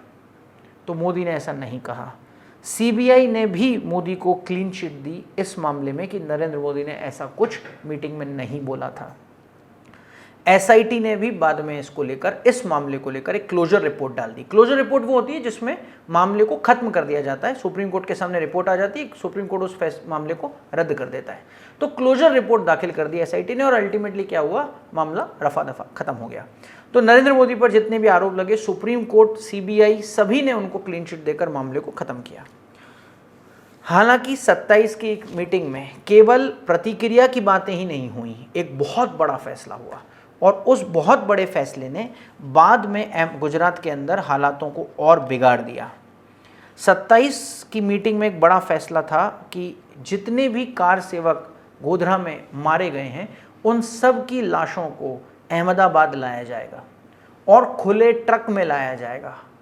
इस तरह की चीज़ें, इस तरह की घटनाएं जनरली यदि की जाएंगी तो वो शहर का और स्टेट का माहौल ख़राब कर देती हैं। लोग पहले से ही टेंस थे, पहले से ही दुविधा में थे, परेशान थे, बहुत सारा गुस्सा था लोगों के अंदर, और उस दौर में इस तरह की बात की शव को गोधरा से अहमदाबाद लाया जाए और खुले ट्रक में लाया जाए, ये खतरनाक फैसला हो सकता था। पुलिस और एडमिनिस्ट्रेशन इन्होंने इस बात के लिए मना किया कि ऐसा नहीं करना चाहिए, अपोज किया इसका। मोदी जी की कैबिनेट के अंदर एक मंत्री थे हरेन पांड्या, उन्होंने भी कैबिनेट मीटिंग में इसका विरोध किया कि शवों को खुली गाड़ियों में लाना, ट्रकों में लाना ठीक नहीं है, उसको नहीं लाया जाए। पर नमो स्टोरी नाम की एक किताब है, मैं हरेन पांड्या का जिक्र कर रहा था। हरेन पांड्या ये व्यक्ति जो मोदी कैबिनेट में उस समय मंत्री हुआ करते थे मोदी जी की सरकार के अंदर, और इन्होंने भी विरोध किया था कि शवों को गोधरा से अहमदाबाद न लाया जाए और एक खुले ट्रक में तो बिल्कुल उसका मतलब एक तरह से प्रेजेंटेशन नहीं किया जाए। ये हरेन पांड्या वही व्यक्ति हैं। बाद में हरेन पांड्या जो है उनकी हत्या भी हो जाती है 2003 के अंदर। हरेन पांड्या के पिताजी आरोप लगाते हैं कि उनकी हत्या के लिए नरेंद्र मोदी जिम्मेदार हैं, पर फिर भी इसकी भी जांच होती है, सीबीआई उसकी भी बहुत डिटेल में जांच करती है और सीबीआई नरेंद्र मोदी को हरेन पांड्या की हत्या के मामले में क्लीन चिट दे देती है। तो उसमें भी मोदी शामिल नहीं है, इस मामले में भी उनको क्लीन चिट मिल जाती है। हालांकि हरेन पांड्या की डेथ ने और हरेन पांड्या के व्यू ने जो बात कही थी वो बात सच साबित होती है। अहमदाबाद के अंदर जब लाशों को लाया जाता है तो अहमदाबाद में माहौल बहुत टेंस हो जाता है, बहुत ही खतरनाक टेंस माहौल हो जाता है। ये सारी कहानी, इस सब से रेफरेंस जो हमने लिया वो एक किताब इधर आप देख पा रहे हो, the NaMo story of political life, Kingshuk Nag की किताब है ये। किंगशुक नाग राइटर और पत्रकार दोनों हैं, लेखक भी हैं और पत्रकार भी हैं। उन्होंने ये किताब लिखी है नरेंद्र मोदी के ऊपर, और इस नमो स्टोरी ऑफ पॉलिटिकल लाइफ के अंदर उन्होंने बताया है कि अहमदाबाद में मतलब मोदी कैबिनेट का ये डिसीजन कि अहमदाबाद में लाया जाए, उसके पीछे ये भी लोगों का, कैबिनेट के लोगों का जो है मत रहा था कि यदि लाशें यहाँ आएंगी और अहमदाबाद में घुमाई जाएंगी तो आने वाले अगले इलेक्शंस में नरेंद्र मोदी और भारतीय जनता पार्टी को इलेक्शन में बहुत फ़ायदा मिलने वाला है। उसका फ़ायदा इलेक्शन में मिलेगा बीजेपी को, ये सोचकर ये डिसीजन लिया जाए, ऐसा कैबिनेट के अंदर हुआ।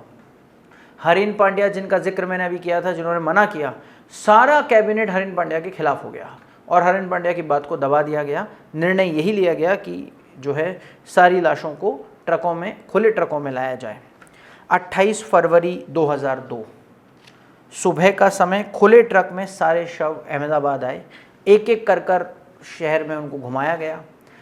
एक बहुत बड़ा डिसीजन लिया गया कि उन सब लाशों को उनकी फैमिली को न देकर विश्व हिंदू परिषद के जो नेता थे उनको सौंपा गया। ये एक बहुत बड़ा डिसीजन था जो उस समय लिया गया। अहमदाबाद का पूरा एनवायरनमेंट टेंस हो गया था। अहमदाबाद में उस समय तक कर्फ्यू भी नहीं लगा हुआ था, मतलब खुले लोग घूम रहे थे आराम से और वो लाशें शहर के बीच से घूम रही थी, जगह जगह उनको उतारा जा रहा था। और देखते ही देखते अहमदाबाद में दंगे फैल गए। अहमदाबाद राइट्स, गोधरा दंगों के बाद एक बहुत बड़ी घटना है। इसका हेडिंग भी इस स्लाइड का मैंने अहमदाबाद राइट्स 2002 ही रखा है। इस घटना के जस्ट पहले या इस घटना के साथ साथ ही बोले तो विश्व हिंदू परिषद ने गुजरात बंद का डिक्लेयर कर दिया था और इसका सबसे ज़्यादा असर अहमदाबाद में देखा। गुजरात बंद का मुस्लिम हिंदू पॉपुलेशन के टारगेट पर थे, सड़क पर दंगाई ही नज़र आ रहे थे लगभग, पुलिस पूरी तरह से गायब थी, कहीं नज़र नहीं आ रही थी। कई जगह पर पुलिस ने दंगा को रोका भी, और जहाँ पर पुलिस प्रोएक्टिवली काम करी, जैसे सूरत के अंदर पुलिस प्रोएक्टिव थी तो वहाँ पर दंगे इतना ज़्यादा नहीं भड़के और उन्होंने जल्दी कंट्रोल कर लिया। पर अहमदाबाद में पुलिस नदारद रही, दिखाई नहीं दी और सड़क पर दंगाई खुला घूमते रहे और अल्टीमेटली जो है वहाँ पर भयंकर दंगे अहमदाबाद के अंदर भड़क गए। सबसे ज़्यादा बड़ी घटना अहमदाबाद के नरोदा पाटिया में हुई। वहाँ पर नरोदा पाटिया वो इलाका है अहमदाबाद का जहाँ पर महाराष्ट्र और कर्नाटक से आए हुए मुस्लिम मज़दूर रहते थे और उनका नंबर करीब करीब 2000 से ज़्यादा था। 2000 से ज़्यादा लोग वहाँ रहते थे। 5000 दंगाइयों ने उस नरोदा पाटिया के पूरे इलाके को घेर लिया और खूब अटैक किया और इस अटैक में 97 मुसलमान जो है मारे गए। ऐसा कहते हैं इस घटना में कई सारे रेप हुए और हत्याएं हुई और बच्चों को जलाया गया, जिंदा जलाया गया, लोगों को, बहुत सारी घटनाएं हुई। कोर्ट का फैसला आया बाद में और 32 लोगों को अहमदाबाद के नरोदा दंगों के मामले में सज़ा सुनाई गई और उन 32 लोगों में से 2 बड़े लोग थे जिनमें से एक का नाम है माया कोडनानी, जो भारतीय जनता पार्टी की लीडर रही थी। कोर्ट ने माया कोडनानी के बारे में एक बात लिखी है कि किंगपिन ऑफ वायलेंस, ऐसा अपनी रिपोर्ट में कोर्ट ने लिखा है और इनको बाद में 28 साल की जेल की सज़ा सुनाई गई। दूसरे नेता विश्व हिंदू परिषद के बहुत बड़े नेता बाबू बजरंगी, ये विश्व हिंदू परिषद के बड़े नेता भी थे। बाद में इनको 2013 में इसी मामले में कोर्ट ने मरने तक जेल में रहने की सज़ा सुनाई। तो माया कोडनानी को 28 साल और बाबू बजरंगी को 2013 में मरने तक जेल में रहने की सज़ा दी गई। कोडनानी वो लेडी हैं जिनको इन दंगों के बाद में जब ट्रायल चल रहा था उस दौरान जब ये बाहर थी उस समय मोदी गवर्नमेंट में मंत्री भी बनाया गया। मोदी गवर्नमेंट मतलब गुजरात में जो मोदी गवर्नमेंट थी उस मोदी गवर्नमेंट में इनको मिनिस्टर भी बनाया गया बाद में। मतलब वो व्यक्ति जिस पर भयंकर दंगे के आरोप, कोर्ट जिसको किंगपिन ऑफ वायलेंस कह रहा है, उसको नरेंद्र मोदी जी ने गुजरात में अपनी सरकार में जब तक उन पर पूरे आरोप तय नहीं हो गए थे तब तक उस बीच में मंत्री भी बनाया। खैर ये बात तो यहाँ तक है, इससे आगे चलते हैं। दंगे अहमदाबाद में बहुत बुरी तरह से भड़के और बहुत ज़्यादा तेज़ी से बढ़े और अहमदाबाद में एक क्षेत्र है जिसका नाम है गुलबर्गा सोसाइटी, वो भी दंगों से बची नहीं। इस टाइम तक पूरे अहमदाबाद में बंद का ऐलान हो गया था, लगभग कर्फ्यू था सब जगह।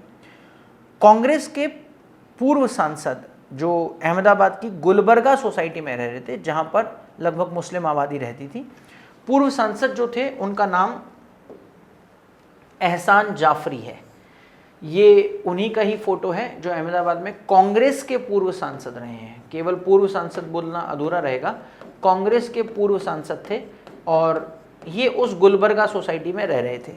दंगाइयों ने, ऐसा लगता है कि पूरी प्लानिंग की होगी, गुलबर्गा सोसाइटी को घेरा, वहाँ पर अटैक किए।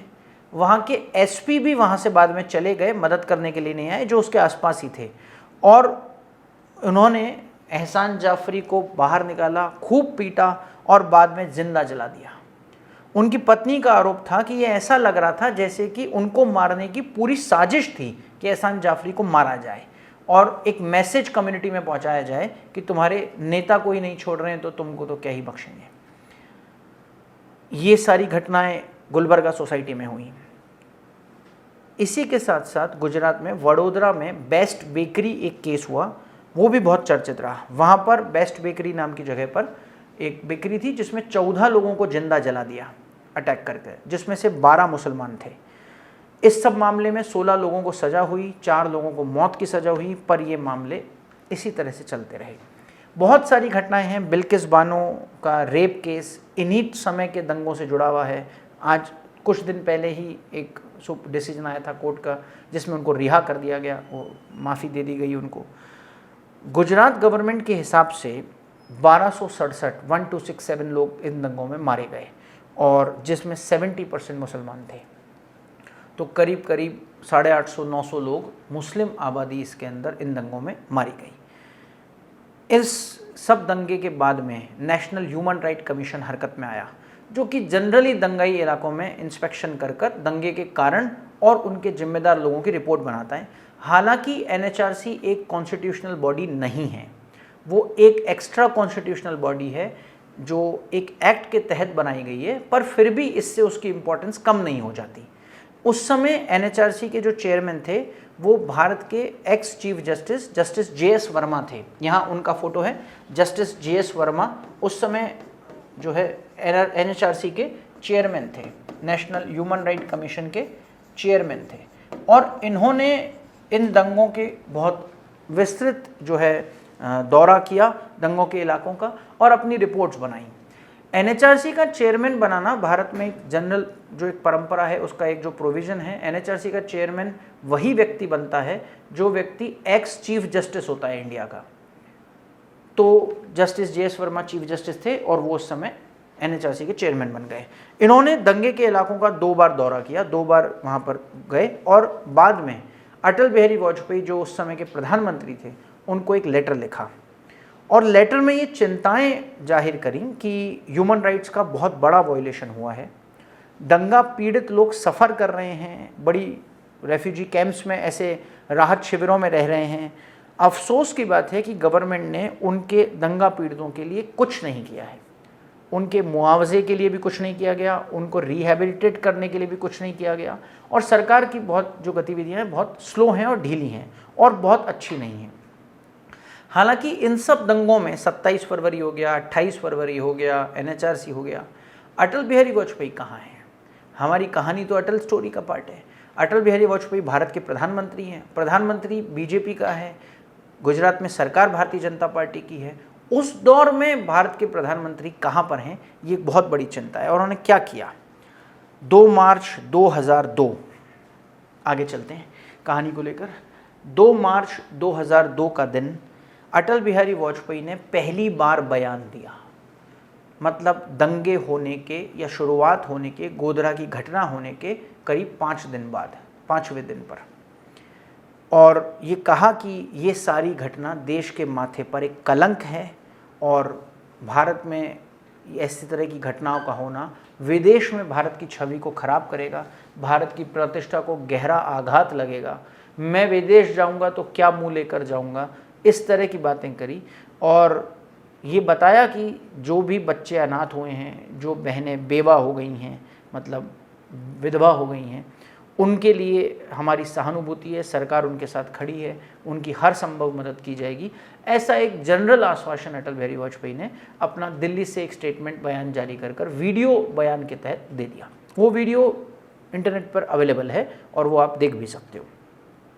अगले दिन 3 मार्च को अटल बिहारी वाजपेयी ने सोशल वर्कर्स के साथ में एक मीटिंग करी, सामाजिक कार्यकर्ताओं के साथ मीटिंग करी और उस मीटिंग में मीडिया के ऊपर एक बहुत बड़ा, मतलब वो टर्न कर गए अपनी बात से। एक दिन पहले वो बड़ा दुख प्रकट कर रहे थे, अगले दिन ही उन्होंने अपनी बात से पलटकर मीडिया के ऊपर एक आरोप लगा दिया, मीडिया को कटघरे में खड़ा करा कि मीडिया जो है बढ़ा चढ़ा कर रिपोर्टिंग कर रहा है और जो बात है नहीं उसको ज़्यादा कर दिखा रहा है।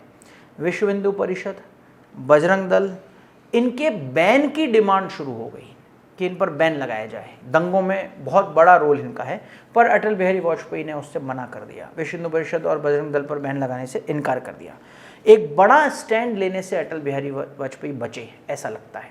बहुत स्ट्रॉन्ग एक्शन उन्होंने किसी के खिलाफ इन दंगों के बाद में नहीं लिया, केवल रेमेडियल फंक्शंस करने के लिए सरकार को बातचीत करते रहे, इसके अलावा कोई एक्शन बड़ा इन्होंने नहीं लिया।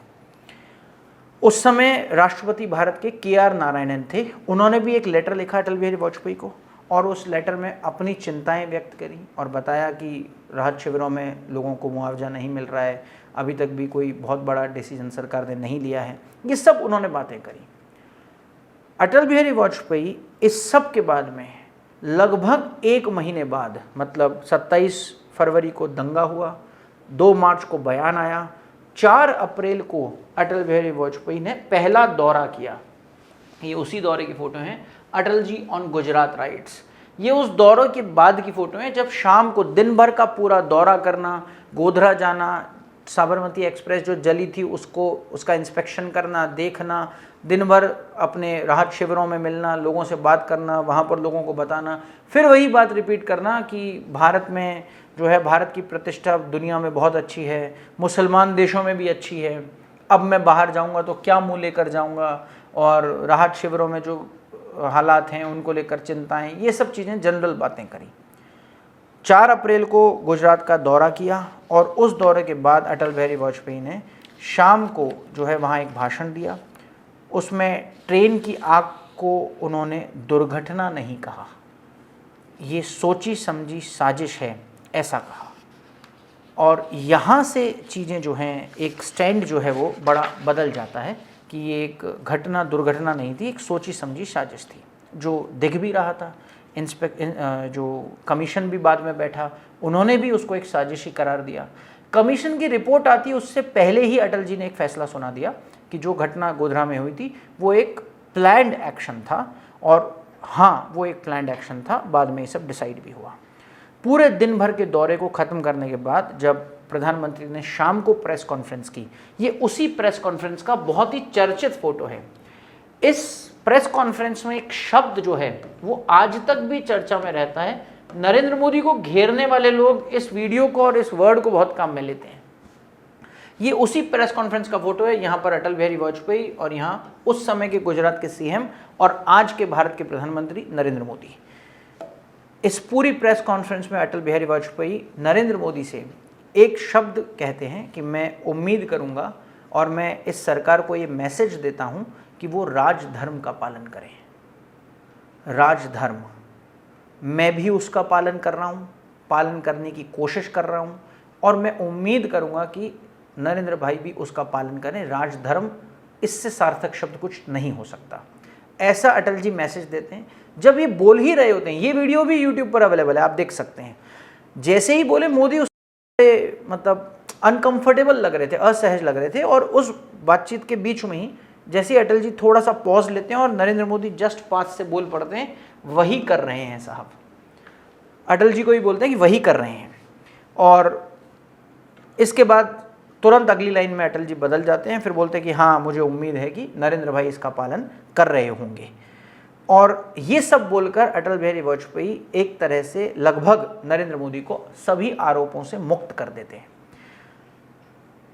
अटल बिहारी वाजपेयी के इस सब घटनाक्रम का उनकी दिल्ली में बैठी सरकार पर बहुत बड़ा असर पड़ेगा, क्योंकि मैंने आपको शुरुआत में बताया था कि 1999 के इलेक्शंस 20 पॉलिटिकल पार्टीज़ का एक कोलिजन बनता है, गठबंधन बनता है, उससे शुरू होता है। और आइडियोलॉजिकली मैंने ये भी कहा था कि सबके अलग अलग मत होते हैं, डिफरेंसेस बहुत होते हैं। एक संयुक्त परिवार को चलाना जितना कठिन काम है, उतना ही कठिन काम सेंट्रल में या किसी भी स्टेट में कोलिजन या गठबंधन करके सरकारों को चलाना है। हम आज भी देख रहे हैं, और ये तो वो दौर था जब किसी के पास फुल मेजोरिटी नहीं होती थी। तो अटल जी के लिए उन डिफरेंस ऑफ ओपिनियंस में एक स्टेबल गवर्नमेंट को चला पाना और गोधरा जैसे बड़े इवेंट के बाद में इस तरह से अपनी सरकार को बचा रख पाना, सबको खुश रख पाना, सबको कन्विंस कर लेना बड़ा चैलेंजिंग टास्क था। और वो चैलेंज सामने आया ही आया। कुछ ही दिनों बाद अटल बिहारी वाजपेयी जी की सरकार पे जो सेंट्रल में गवर्नमेंट थी, उस पर इसका प्रभाव गुजरात के इवेंट का पड़ा ही पड़ा। 20 पार्टियों का कोलिजन, बीजेपी को अपनी खुद की सीट्स के अलावा 74 सांसदों का सहयोग अलग से लेना पड़ रहा था। उस समय एक व्यक्ति, केवल एकमात्र व्यक्ति जिन्होंने अटल बिहारी वाजपेयी का इस गोधरा दंगे के बाद में विरोध किया, वो अकेले व्यक्ति थे, रामविलास पासवान, जो बिहार से आते हैं और लोक जनशक्ति पार्टी एलजेपी के लीडर हैं। रामविलास पासवान भी अभी दुनिया में नहीं है, अभी इनके बेटे चिराग पासवान इस पार्टी के अध्यक्ष हैं, वो इस पार्टी को चलाते हैं, बिहार से आते हैं। और रामविलास पासवान उस समय अटल बिहारी वाजपेयी सरकार में खान मंत्री थे, माइनिंग मिनिस्टर थे, और ये अकेले व्यक्ति थे जिन्होंने अटल बिहारी वाजपेयी के उस कोलिजन से, सरकार से इस्तीफा दे दिया। केवल एकमात्र व्यक्ति थे ये। इसके अलावा और भी लोग थे, और यही कहकर इस्तीफा दिया कि बहुत बड़ी दुर्घटना है, और इस घटना के बाद जो दंगे गुजरात में हुए उन सब के लिए नरेंद्र मोदी जिम्मेदार हैं। मुझे बहुत अच्छे से ध्यान है, मैंने कुछ मीडिया रिपोर्ट्स और वीडियोस में भी देखा है कि 2002 के इन दंगों के बाद 2002, 3, 4 इस दौर में कई बार रामविलास पासवान ने पार्लियामेंट में नरेंद्र मोदी का खुलकर विरोध किया। इवन पार्लियामेंट हाउस के बाहर गांधी जी की मूर्ति के वहाँ बैठकर काली पट्टी बांधकर नरेंद्र मोदी हाय हाय, नरेंद्र मोदी को फांसी दो, नरेंद्र मोदी जिम्मेदार हैं, हत्यारे हैं, ऐसे नारे तक लगाए। ये वही व्यक्ति हैं।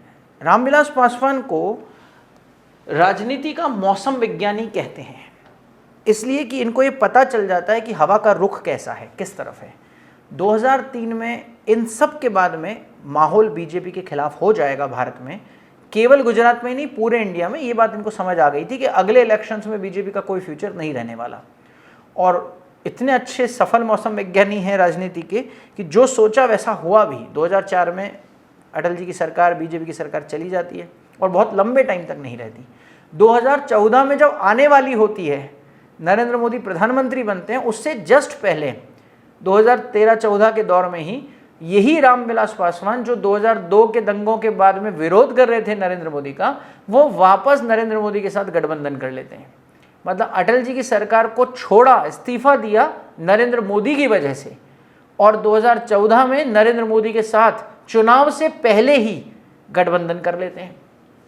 इनको ये पता होता है कि 14 के अंदर नरेंद्र मोदी जीतने वाले हैं, और जैसा कि हमने सुना ही है कि मोदी लहर थी, तो लहर तो हवा का रुख इनको पता चल ही जाता है। तो जैसे ही इनको अंदाज़ा लग जाता है, तुरंत उसी मोदी के साथ जिसकी फांसी की मांग कर रहे थे, उसी के साथ गठबंधन कर लेते हैं। और रिजल्ट आपके सामने है। 2014 में नरेंद्र मोदी की लीडरशिप में सरकार बीजेपी की बनती है और चुनाव जीतते हैं, और ये नरेंद्र मोदी सरकार में मंत्री भी बनते हैं। वो व्यक्ति जो मोदी के लिए सजा मांग रहा था, मोदी को फांसी मांग रहा था, मोदी को हत्यारा बोल रहा था, 12 साल बाद वही व्यक्ति नरेंद्र मोदी के साथ में उन्हीं की सरकार में गठबंधन कर कर मंत्री बनते हैं।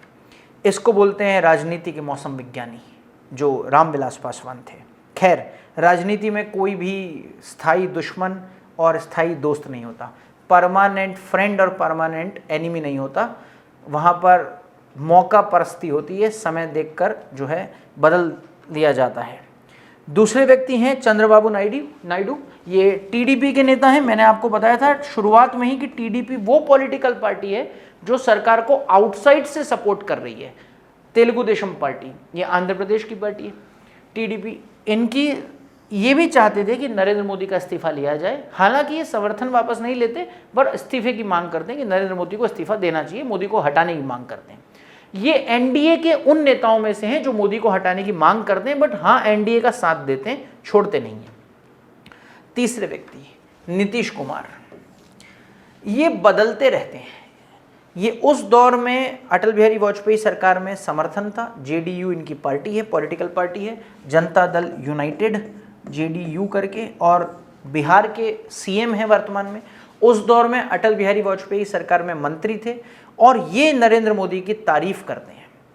इस घटना के कुछ दिन बाद ही बोलते हैं कि नरेंद्र मोदी एक शानदार व्यक्ति हैं, गुजरात को उन्होंने बहुत डेवलप किया है।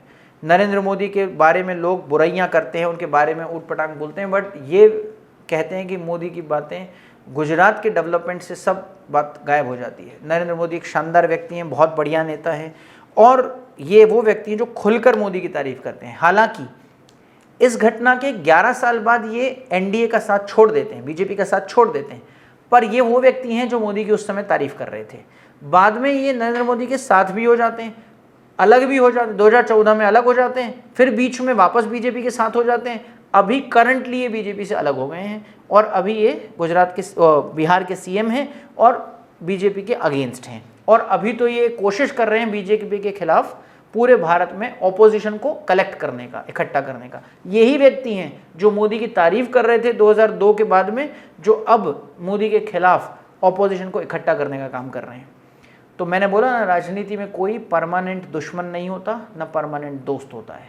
हालात होते हैं, आपकी एस्पिरेशंस होते हैं, खुद की इंटेंशंस होती है, खुद के इंटरेस्ट होते हैं, वही परमानेंट होते हैं, बाकी तो सब बदलता रहता है। ममता बनर्जी भी थी जो इस गठबंधन में साथ थी अटल जी के, और उन्होंने भी कोई विरोध नहीं किया। वो भी आज मोदी की पुरजोर विरोध करती हैं, पर इस टाइम पर उन्होंने कोई विरोध मोदी का नहीं किया।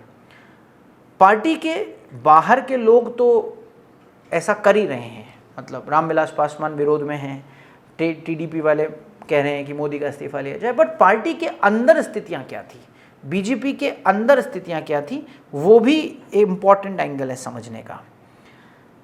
अटल बिहारी वाजपेयी चाहते थे कि नरेंद्र मोदी इस्तीफा दें या नरेंद्र मोदी को पे एक्शन लिया जाए, पर पार्टी के अंदर बहुत सारे नेता नरेंद्र मोदी के पक्ष में भी थे, और अटल बिहारी वाजपेयी चाहकर भी नरेंद्र मोदी पर कोई बहुत बड़ा एक्शन नहीं ले पा रहे थे। ये बात अटल बिहारी वाजपेयी ने खुद ही कही, 2004 के इलेक्शन के बाद कही, जब वो मनाली में थे तब कही, और वहीं से ही हमको इसका रेफरेंस मिलता है। चलिए अब आगे चलते हैं। अब जब अटल जी कुछ कर नहीं पा रहे थे गुजरात दंगों के बाद में, तो उन्होंने सोचा कि जब मैं किसी और से कुछ नहीं कर पा रहा तो मैं खुद ही इस्तीफा दे देता हूँ। तो अटल बिहारी वाजपेयी ने इस्तीफा देने की सोचा। पार्लियामेंट हाउस में पीएम का एक ऑफिस होता है, संसद के अंदर प्राइम मिनिस्टर ऑफिस अलग से भी होता है, जो पीएमओ अलग से है वो तो है ही, वहाँ पर भी बैठता है। अटल बिहारी वाजपेयी वहीं पर थे, प्रमोद महाजन उनके साथ मौजूद थे, वो इस्तीफा देने का सोच रहे होते हैं और इस्तीफा लिखना शुरू कर देते हैं। तुरंत प्रमोद महाजन जसवंत सिंह को फ़ोन लगाते हैं। यहाँ पर दोनों कैरेक्टर पीछे आपको दिख रहे हैं। अटल बिहारी वाजपेयी सरकार में अटल जी के बहुत करीबी प्रमोद महाजन, जो भारत में उस समय टेलीकॉम और उस सब के मंत्री हुआ करते थे, और जसवंत सिंह जिनके बारे में तो मैंने बताया था, ये विदेश मंत्री भी थे और रक्षा मंत्री भी रहे हैं। जसवंत सिंह भी बड़े नेता थे बीजेपी के, ये राजस्थान से ही आते हैं जसवंत सिंह। प्रमोद महाजन ने जसवंत सिंह को फ़ोन किया कि आप तुरंत आ जाइए। उन्होंने पूछा ऐसा क्या हुआ, बोले नहीं आप यहीं आइए, अटल जी के ऑफिस पीएम ऑफिस आ जाइए, यहाँ तुरंत आ जाइए आप, बहुत ज़रूरी है। जब वो वहाँ पहुँचते हैं, बातचीत चल रही होती है, अटल बिहारी वाजपेयी नहीं मानते। अटल जी अपने पीए को बुला लेते हैं, वो इस्तीफ़ा टाइप कर ले आते हैं। जसवंत सिंह उनको वापस बाहर भेज देते हैं कि आप जाइए और वापस मत आना। अटल जी हाथ से इस्तीफ़ा लिखना शुरू कर देते हैं, हैंड रिटन। जसवंत सिंह उनका हाथ पकड़ते हैं, रोक लेते हैं, फिर उनको वहाँ से पीएम के हाउस ले जाते हैं, प्रधानमंत्री आवास पे ले जाते हैं और वहाँ ले जाकर ऐसा कहा जाता है कि खूब मनाते हैं और अल्टीमेटली अटल बिहारी वाजपेयी मान जाते हैं, इस्तीफ़ा देने से मना कर देते हैं और उनको मना लिया जाता है। पर अब बात यहाँ तक नहीं है। इस्तीफे की बात, अटल जी के रेजिग्नेशन को रोकने का काम जसवंत सिंह और प्रमोद महाजन ने किया, जो अटल बिहारी वाजपेयी के बहुत करीबी हैं। उस दौर में अटल जी की सरकार के एक तरह से संकट मोचक लोग हैं ये, और इन्होंने काम किया अटल जी की सरकार को बचाने का भी अलग अलग टाइम पर नरेंद्र मोदी को लेकर डिफरेंस ऑफ ओपिनियन पार्टी के अंदर भी दिखता है। पार्टी के बाहर तो है ही, जो सपोर्टिंग पार्टीज हैं उनके पास तो है ही, पर पार्टी के अंदर भी दिखता है। और पार्टी के अंदर ये difference of opinion Atal Bihari Vajpayee और उनके सबसे करीबी लाल कृष्ण आडवाणी के साथ डिफरेंस ऑफ ओपिनियन नजर आता है। आडवाणी जैसे नेता पीएम को रोक रहे थे कि वो मोदी पर कुछ बड़ा एक्शन लें, मोदी को हटाएं। माय कंट्री माय लाइफ नाम की किताब लाल कृष्ण आडवाणी की ऑटोबायोग्राफी है। इस किताब में भी आडवाणी जी ने जिक्र किया है कि मेरे और अटल जी के बीच में नरेंद्र मोदी को लेकर डिफरेंस ऑफ ओपिनियन था। वो चाहते थे कि मोदी पर कार्रवाई की जाए, पर मैं नहीं चाहता था कि कार्रवाई हो, और इसकी वजह थी कि पार्टी के बहुत सारे नेता नरेंद्र मोदी के पक्ष में थे। यदि हम मोदी पर कोई बहुत बड़ा एक्शन ले लेते तो वो एक तरह से पार्टी के टूटने की कगार पर पार्टी को ले जाना होता। तो मैं पार्टी को टूटने से बचाना चाहता था, इसलिए मैं मोदी के पक्ष में था और मोदी पर एक्शन न लेने के पक्ष में था, जबकि अटल जी मोदी पर एक्शन लेना चाहते थे, उनको हटाना चाहते थे। उनका मानना था पार्टी टूट जाएगी। हालांकि ये सब घटना आगे चलेगी, पार्टी टूटेगी नहीं टूटेगी ये तो आगे की बात है, बट हाँ, लाल कृष्ण आडवाणी ने खुलकर नरेंद्र मोदी का समर्थन किया, वो उनको हटाने के पक्ष में नहीं थे। ये एक व्यक्ति और है, अरुण शौरी, ये भी इसके एक इम्पॉर्टेंट कैरेक्टर हैं। दंगा हुआ 27 फरवरी को गोधरा में, 28 फरवरी से अहमदाबाद में और फिर पूरे गुजरात में। भारत में पूरे ही माहौल टेंस था। 12 अप्रैल 2002 भारतीय जनता पार्टी की गोवा में राष्ट्रीय कार्यकारिणी की बैठक होती है। दंगों के कुछ ही दिनों बाद ही, मतलब लगभग 1-1.5 महीना बाद की बात है। और उस मीटिंग के लिए अटल बिहारी वाजपेयी, लाल कृष्ण आडवाणी, अरुण शौरी और जसवंत सिंह, ये चारों जन एक हवाई जहाज में दिल्ली से गोवा जाते हैं। अटल बिहारी वाजपेयी, लाल कृष्ण आडवाणी, जसवंत सिंह और अरुण शौरी, ये अरुण शौरी हैं, ये चारों जन एक ही हवाई जहाज में जाते हैं। गोवा कार्यकारिणी में बहुत बड़ा फैसला नरेंद्र मोदी पर होने वाला था।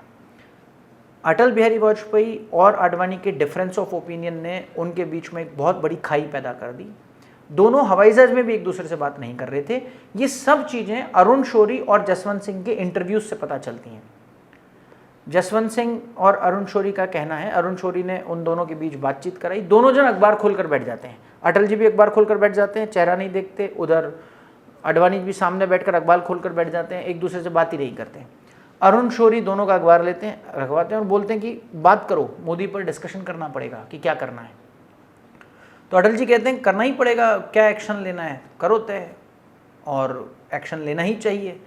आडवाणी जी इसके पक्ष में नहीं होते, वो जसवंत सिंह जी को कह देते हैं कि अगर ऐसा किया गया तो पार्टी टूट जाएगी, सब कुछ बिखर जाएगा और ख़त्म हो जाएगा। पार्टी के लोग मोदी के पक्ष में हैं।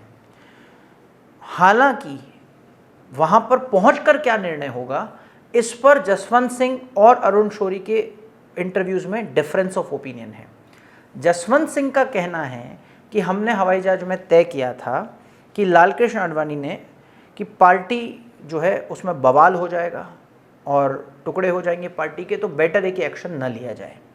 अरुण शौरी का कहना है कि डिसीजन ये हुआ था कि जब हम वहाँ पर लैंड करेंगे गोवा में, उसके बाद में लालकृष्ण आडवाणी मोदी से रेजिग्नेशन की बात करेंगे और मोदी रेजिग्नेशन के ऊपर जो है गोवा कार्यकारिणी में बोलेंगे। फ्लाइट अल्टीमेटली पहुंची, लैंड हुई 12 अप्रैल का दिन। वहाँ पर बहुत लंबा भाषण नरेंद्र मोदी ने गोवा कार्यकारिणी की मीटिंग में, बीजेपी की उस मीटिंग में दिया, और अंत में अपनी पूरे लंबे भाषण के बाद एंड में अपना इस्तीफा प्रपोज कर दिया, रेजिग्नेशन प्रपोज कर दिया कि मैं इस्तीफा देने की पेशकश करता हूँ, गुजरात सीएम के पद से इस्तीफा देने की पेशकश करता हूँ। हम आगे चलेंगे, पहले एक व्यक्ति है उनके बारे में जान लेते हैं, के जनकृष्ण मूर्ति। ये उस समय बीजेपी के प्रेसिडेंट हैं, बीजेपी पॉलिटिकल पार्टी के नेशनल प्रेसिडेंट हैं, और हालांकि इनका रोल बचाने और हटाने में कोई बहुत बड़ा नहीं है, क्योंकि अटल आडवाणी का युग है ये, उन्हीं के हिसाब से पार्टी के निर्णय लिए जा रहे थे। उस हॉल में जैसे ही नरेंद्र मोदी ने लंबा भाषण देकर अपना इस्तीफा दिया, वो प्रेजेंट किया, प्रपोज किया, दिया तो नहीं, पेशकश की, और तुरंत पूरे हॉल में नारे गूंज उठे, इस्तीफा मत दो, इस्तीफा मत दो, इस्तीफा मत दो। अटल बिहारी वाजपेयी, कृष्णमूर्ति, लालकृष्ण आडवाणी, जसवंत सिंह, ये सब स्टेज पर बैठे थे। एकदम से अटल जी शॉक हो गए कि ये पूरी प्लानिंग की जैसे हुआ हो, जैसे कि वो प्रपोज करेंगे और वैसे ही पूरा हॉल गूंज उठेगा कि मत दो मत दो मत दो। नरेंद्र मोदी के इस्तीफा प्रपोज करने के अगेंस्ट में, इस्तीफा न देने के लिए अरुण जेटली एक प्रपोजल लेकर आते हैं कि इस्तीफा मत दो। उस प्रपोजल को अटल बिहारी वाजपेयी के बहुत क्लोज प्रमोद महाजन और गुजरात के ही एक बड़े नेता केशुभाई पटेल सपोर्ट करते हैं कि इस्तीफा मत दो। अटल बिहारी वाजपेयी कुछ नहीं कर पाते, वो उस पूरे जनमत के आगे नतमस्तक हैं, वो अकेले तो कुछ कर नहीं सकते थे, और पार्टी के सब नेता, बड़े नेता, सब लोग नरेंद्र मोदी जो है उसके पक्ष में थे, नरेंद्र मोदी के साथ थे, और गोवा कार्यकारिणी ने नरेंद्र मोदी को एक बहुत बड़ा जीवन दान दे दिया, और नरेंद्र मोदी उसके बाद इम्यून हो गए। अटल बिहारी वाजपेयी फिर चुप रहे, पर जब अटल बिहारी वाजपेयी का भाषण हुआ तो उन्होंने भी मोदी का बचाव किया और मोदी के पक्ष में बातें करी, और साथ ही साथ एक बहुत कंट्रोवर्शियल बात वहाँ पर गोवा कार्यकारिणी में बोली, जिसमें उन्होंने मुस्लिम कम्युनिटी को कटघरे में खड़ा कर दिया, मुस्लिम समुदाय को कटघरे में खड़ा कर दिया।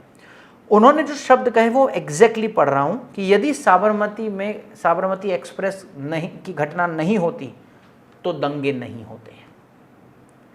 जो गोधरा में हुआ उसके कौन जिम्मेदार हैं, कमीशन जांच कर रहा है, न्यायपालिका जांच कर रही है, जांच चल रही है, वो सब सामने आएगा, पर यदि वो नहीं होता तो दंगे नहीं होते। इसका मतलब उन्होंने दंगों को लिंक कर दिया साबरमती एक्सप्रेस के साथ में, और कारण साबरमती एक्सप्रेस को जलाना, 59 लोगों को जिंदा जलाना, उस घटना को गुजरात के लिए सबसे बड़ा जिम्मेदार माना। और उन्होंने कहा, यहाँ रुके नहीं वो, उन्होंने एक बहुत खतरनाक बात कही कि जहाँ कहीं भी मुस्लिम होते हैं वो दूसरे संप्रदाय के लोगों के साथ नहीं रहना चाहते, शांतिपूर्ण रहने की बजाय वो अपने धर्म का प्रचार दूसरों के दिमाग में डर और खौफ पैदा कर करना चाहते हैं, ऐसा भी उन्होंने कहा।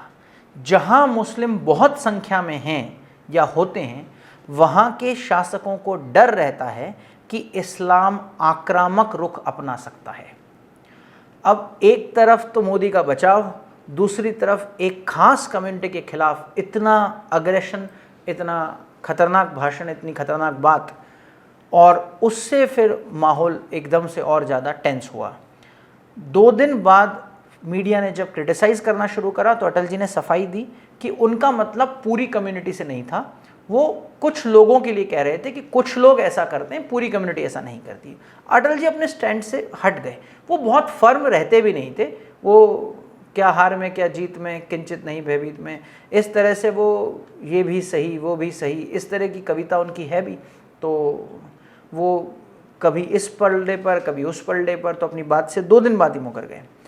पर कुछ दिन बाद उन्होंने नरेंद्र मोदी को एक लेटर लिखा और उस लेटर में गुजरात दंगों में जो राहत शिविरों में जो लोग रह रहे थे, पीड़ित थे, उनको मुआवजे देने में जो देरी हो रही है उसके लिए चिंता बताई कि मुआवजा जल्दी दिया जाए और इसमें देरी ना की जाए। और इस तरह से नरेंद्र मोदी को इस पूरे मामले से पार्टी में भी क्लीन चिट मिली, पार्टी में समर्थन मिला और अटल बिहारी वाजपेयी चाहकर भी उनके ऊपर कोई एक्शन नहीं ले पाए।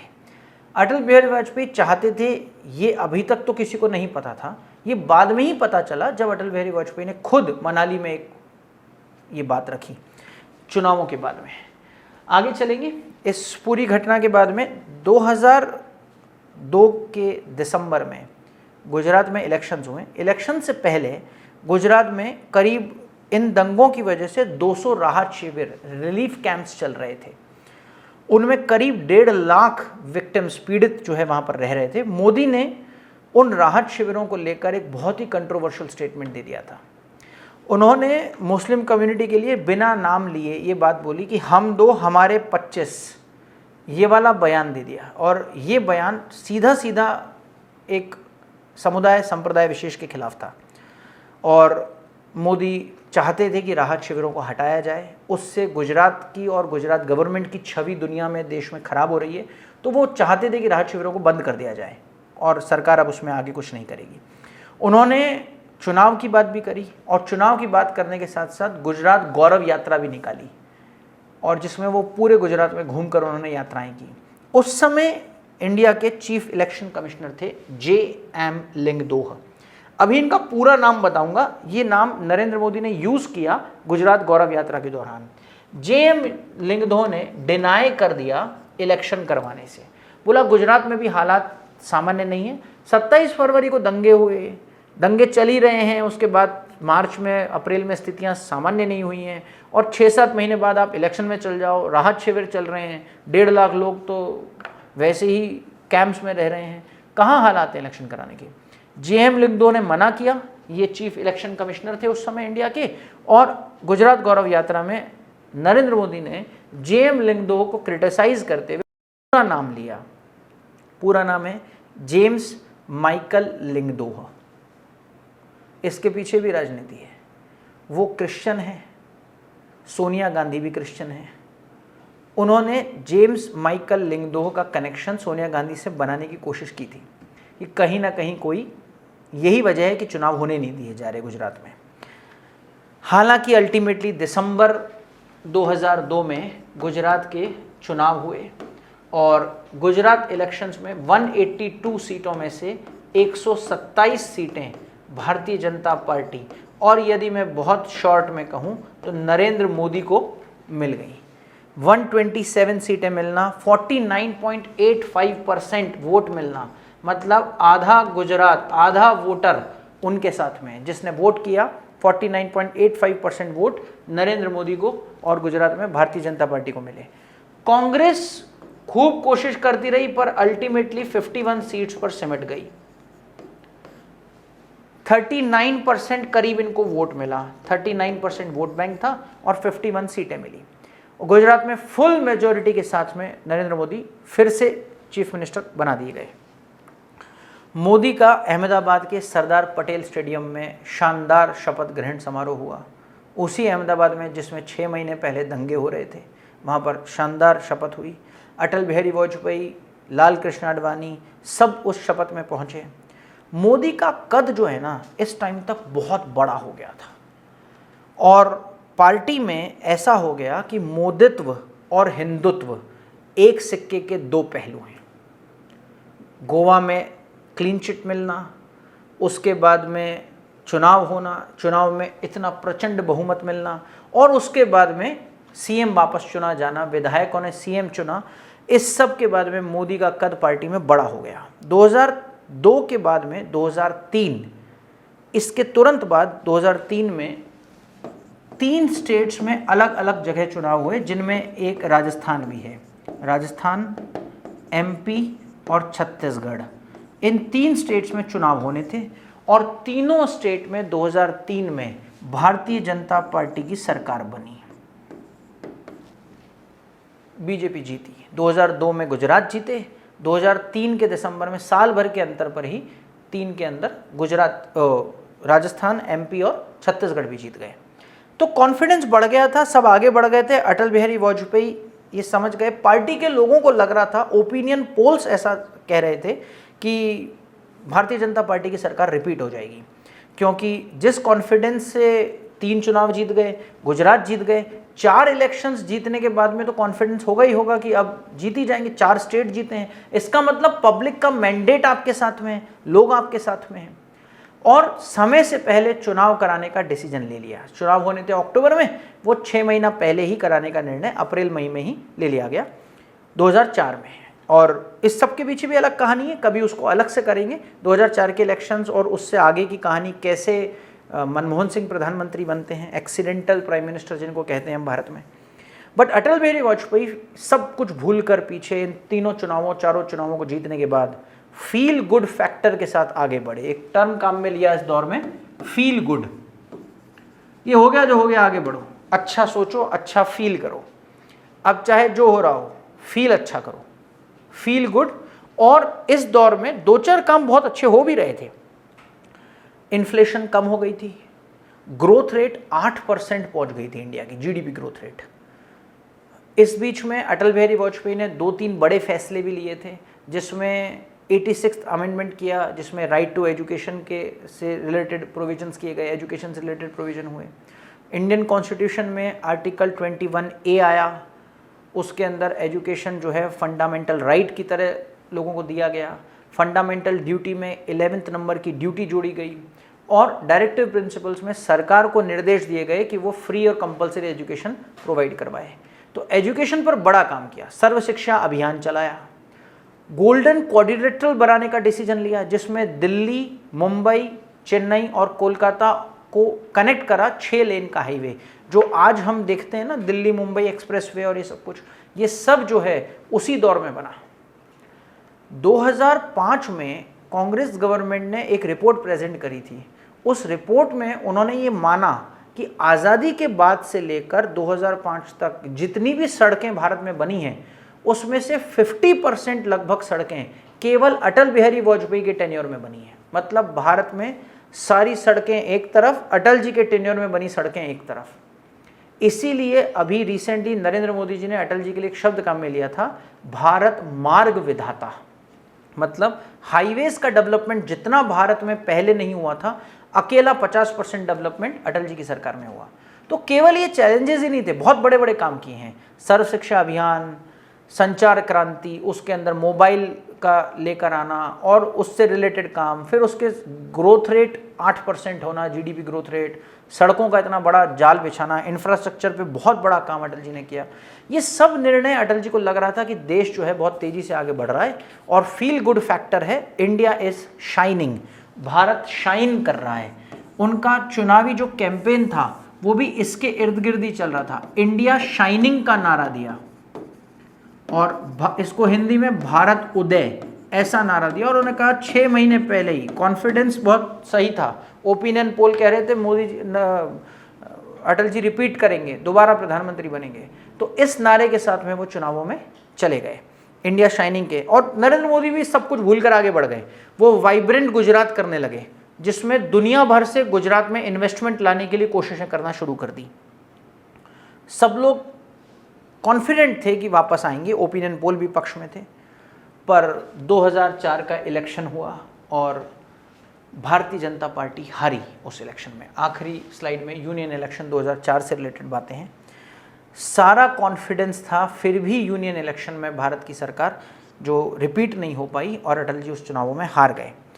सारा जिम्मा हार का अटल जी ने अपने ऊपर लिया, कहा कि चुनाव मेरे नाम पर, मेरे चेहरे पर लड़ा गया था, तो पूरी हार के लिए मैं जिम्मेदार हूँ। और उसके बाद में अपने चुनावों की थकान मिटाने अटल बिहारी वाजपेयी मनाली चले गए। जून का महीना अटल बिहारी वाजपेयी मनाली में, और मनाली में 13 जून को अटल जी ने एक बहुत बड़ा धमाका किया। बॉम्ब नहीं फोड़ा, धमाका बातों से ही किया।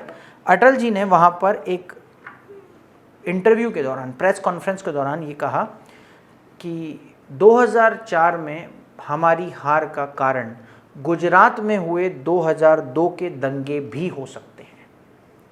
और फिर से वो जो सारी बात पीछे छूट गई थी वापस पॉलिटिकल डिस्कशन के फ्रंट में आ गई और सरकार ने उसको फिर वापस, अटल जी ने फिर उसको वापस से पैदा कर दिया। और उन्होंने ये भी कहा, मैंने आपको कहा था ना कि अटल जी ने बोला है मनाली में कि वो मोदी को हटाने और उस पर एक्शन लेने के पक्ष में थे।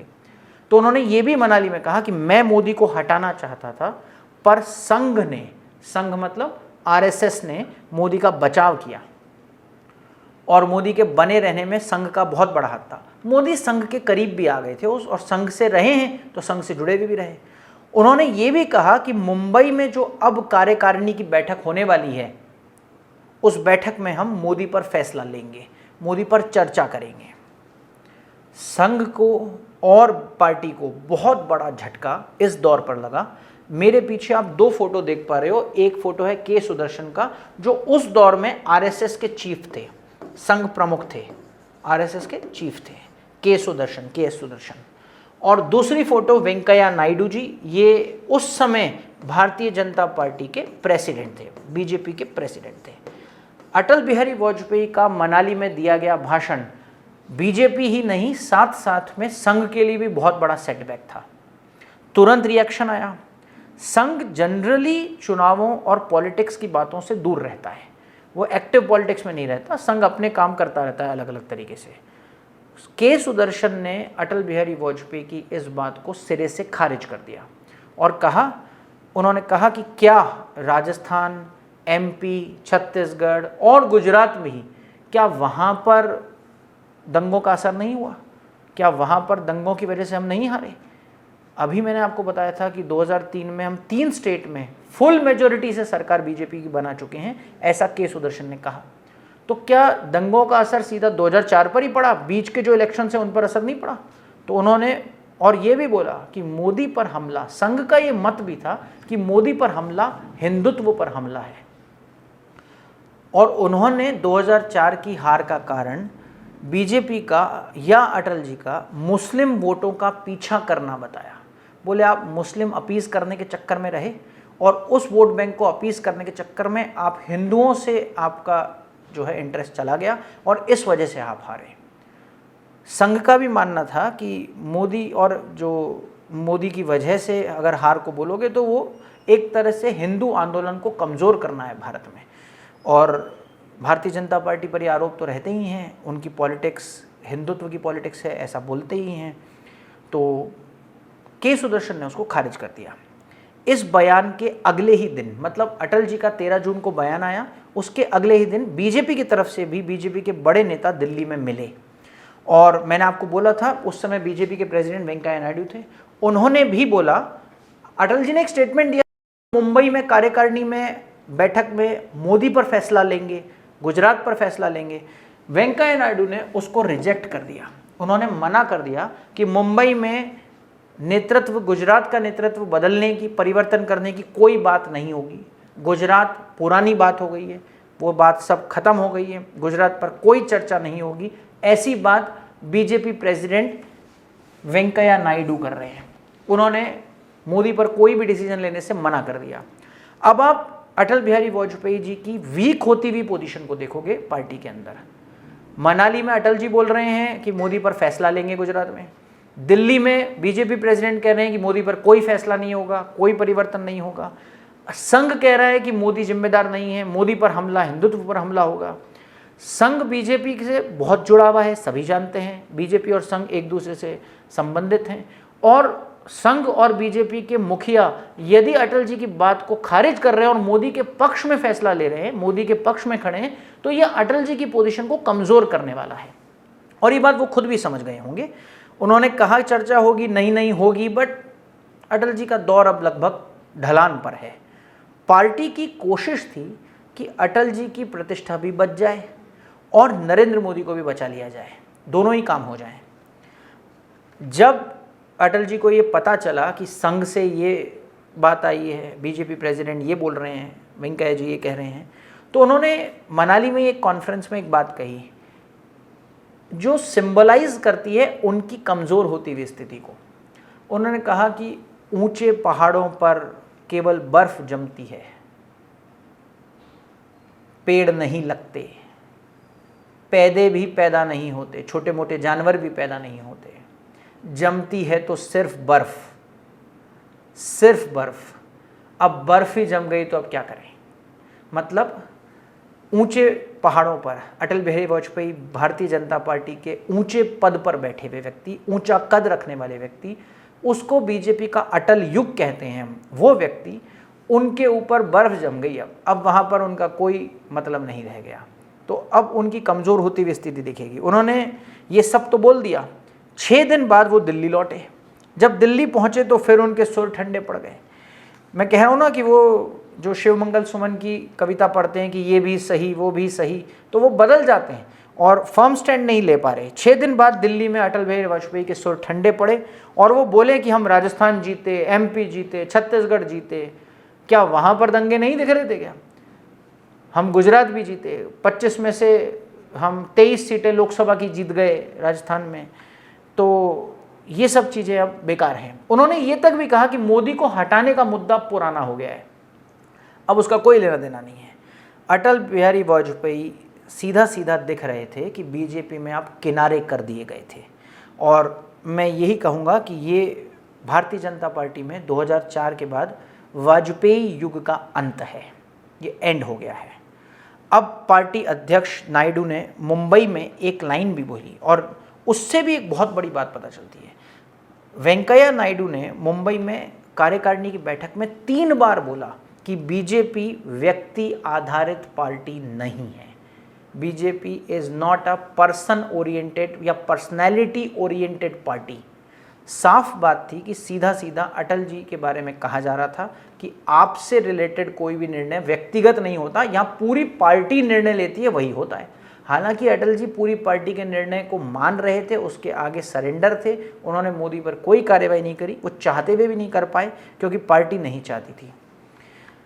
साफ था कि बीजेपी में अटल युग का अंत हो गया है। 2004 के इलेक्शंस जो थे उनके बाद से अटल बिहारी वाजपेयी एक्टिव पॉलिटिक्स से बाहर हो गए और अब इस तरह से अटल जी का पॉलिटिकली एक्टिवनेस खत्म हो जाती है, पॉलिटिकल करियर खत्म होता है। 2004 का रिजल्ट जो है उसमें कांग्रेस जो थी उसको जीत नहीं मिली थी, बहुत ज़्यादा सीटें नहीं जीती, 145 सीटें थी कांग्रेस के पास में। भारतीय जनता पार्टी हारी भी नहीं है, बहुत पीछे नहीं थे, 138 सीटें कांग्रेस से कम थी पर बहुत कम भी नहीं थी। और छोटी मोटी फिर पॉलिटिकल पार्टीज जो बीजेपी के गठबंधन वाली नहीं थी, वो जो कांग्रेस के समर्थन वाली थी, वो पार्टीज कुछ सीटें ले आई और उस वजह से 2004 में कांग्रेस ने मैनेज कर एक सरकार अपनी बना ली। पर हार तो हार ही है। अटल जी ने एक बात बहुत बढ़िया बोली है, मैं इस कहानी के अंत में हूँ क्योंकि मेरी कहानी का उद्देश्य अटल स्टोरी है, अटल बिहारी वाजपेयी का राजनीतिक जीवन है और अटल युग का अंत मतलब मेरी कहानी का भी अंत, यहीं पर ही कहानी मेरी एंड होगी। पर 2-3 बातें अटल बिहारी वाजपेयी जी के जीवन से सीखने जैसी हैं और उन्होंने 1-2 स्टेटमेंट ऐसे कहे थे जो मेरे दिल के बहुत करीब हैं। उन्होंने कहा था कि मन हार कर मैदान नहीं जीते जाते, मन हार कर मैदान नहीं जीते जाते, न मैदान जीतने से मन ही जीते जाते हैं। बहुत गहरी बात है, मन से हार गए तो मैदान नहीं जीत पाओगे और मैदान जीतने से कभी इंश्योर नहीं होगा कि आप लोगों का मन जीत गए। तो एक बहुत बड़ा स्टेटमेंट है जो भले ही आपको वाइस वर्सा लगता हो, पर ये बात इंडिकेट करती है जो मैं अक्सर कहता भी हूँ कि युद्ध जो होते हैं उनमें कोई नहीं जीतता, जो जीतता है वो भी हारता है और जो हारता है वो भी हारता है। और अटल जी की एक लाइनें इस बात को इंडिकेट करती हैं। एक बात बहुत बढ़िया बोली उन्होंने और आज के दौर में उनकी ये बात बहुत लागू भी होती है। अटल जी ने ये कहा कि इंसान बनो, केवल नाम से नहीं, केवल रूप से नहीं, केवल शक्ल से नहीं, इंसान बनो बुद्धि से, हृदय से, संस्कारों से और ज्ञान से। तो इंसान केवल नाम से ही बनने से नहीं चलेगा। संस्कार, ज्ञान, बुद्धि और मन, हृदय, इन सब से भी इंसान बनना जरूरी है। तो अटल जी ने बहुत सारी चीज़ें सिखाई, राजनीति को ही नहीं, केवल पॉलिटिकल लीडर्स को ही नहीं, देश के लोगों को भी। उनका सरल व्यक्तित्व आज भी लोगों को, भले ही उनके ओपोनेंट हों, उनके विपक्ष के लोग हों, विरोधी हों, उनको आज भी लोग पसंद करते हैं, विरोधी भी पसंद करते हैं।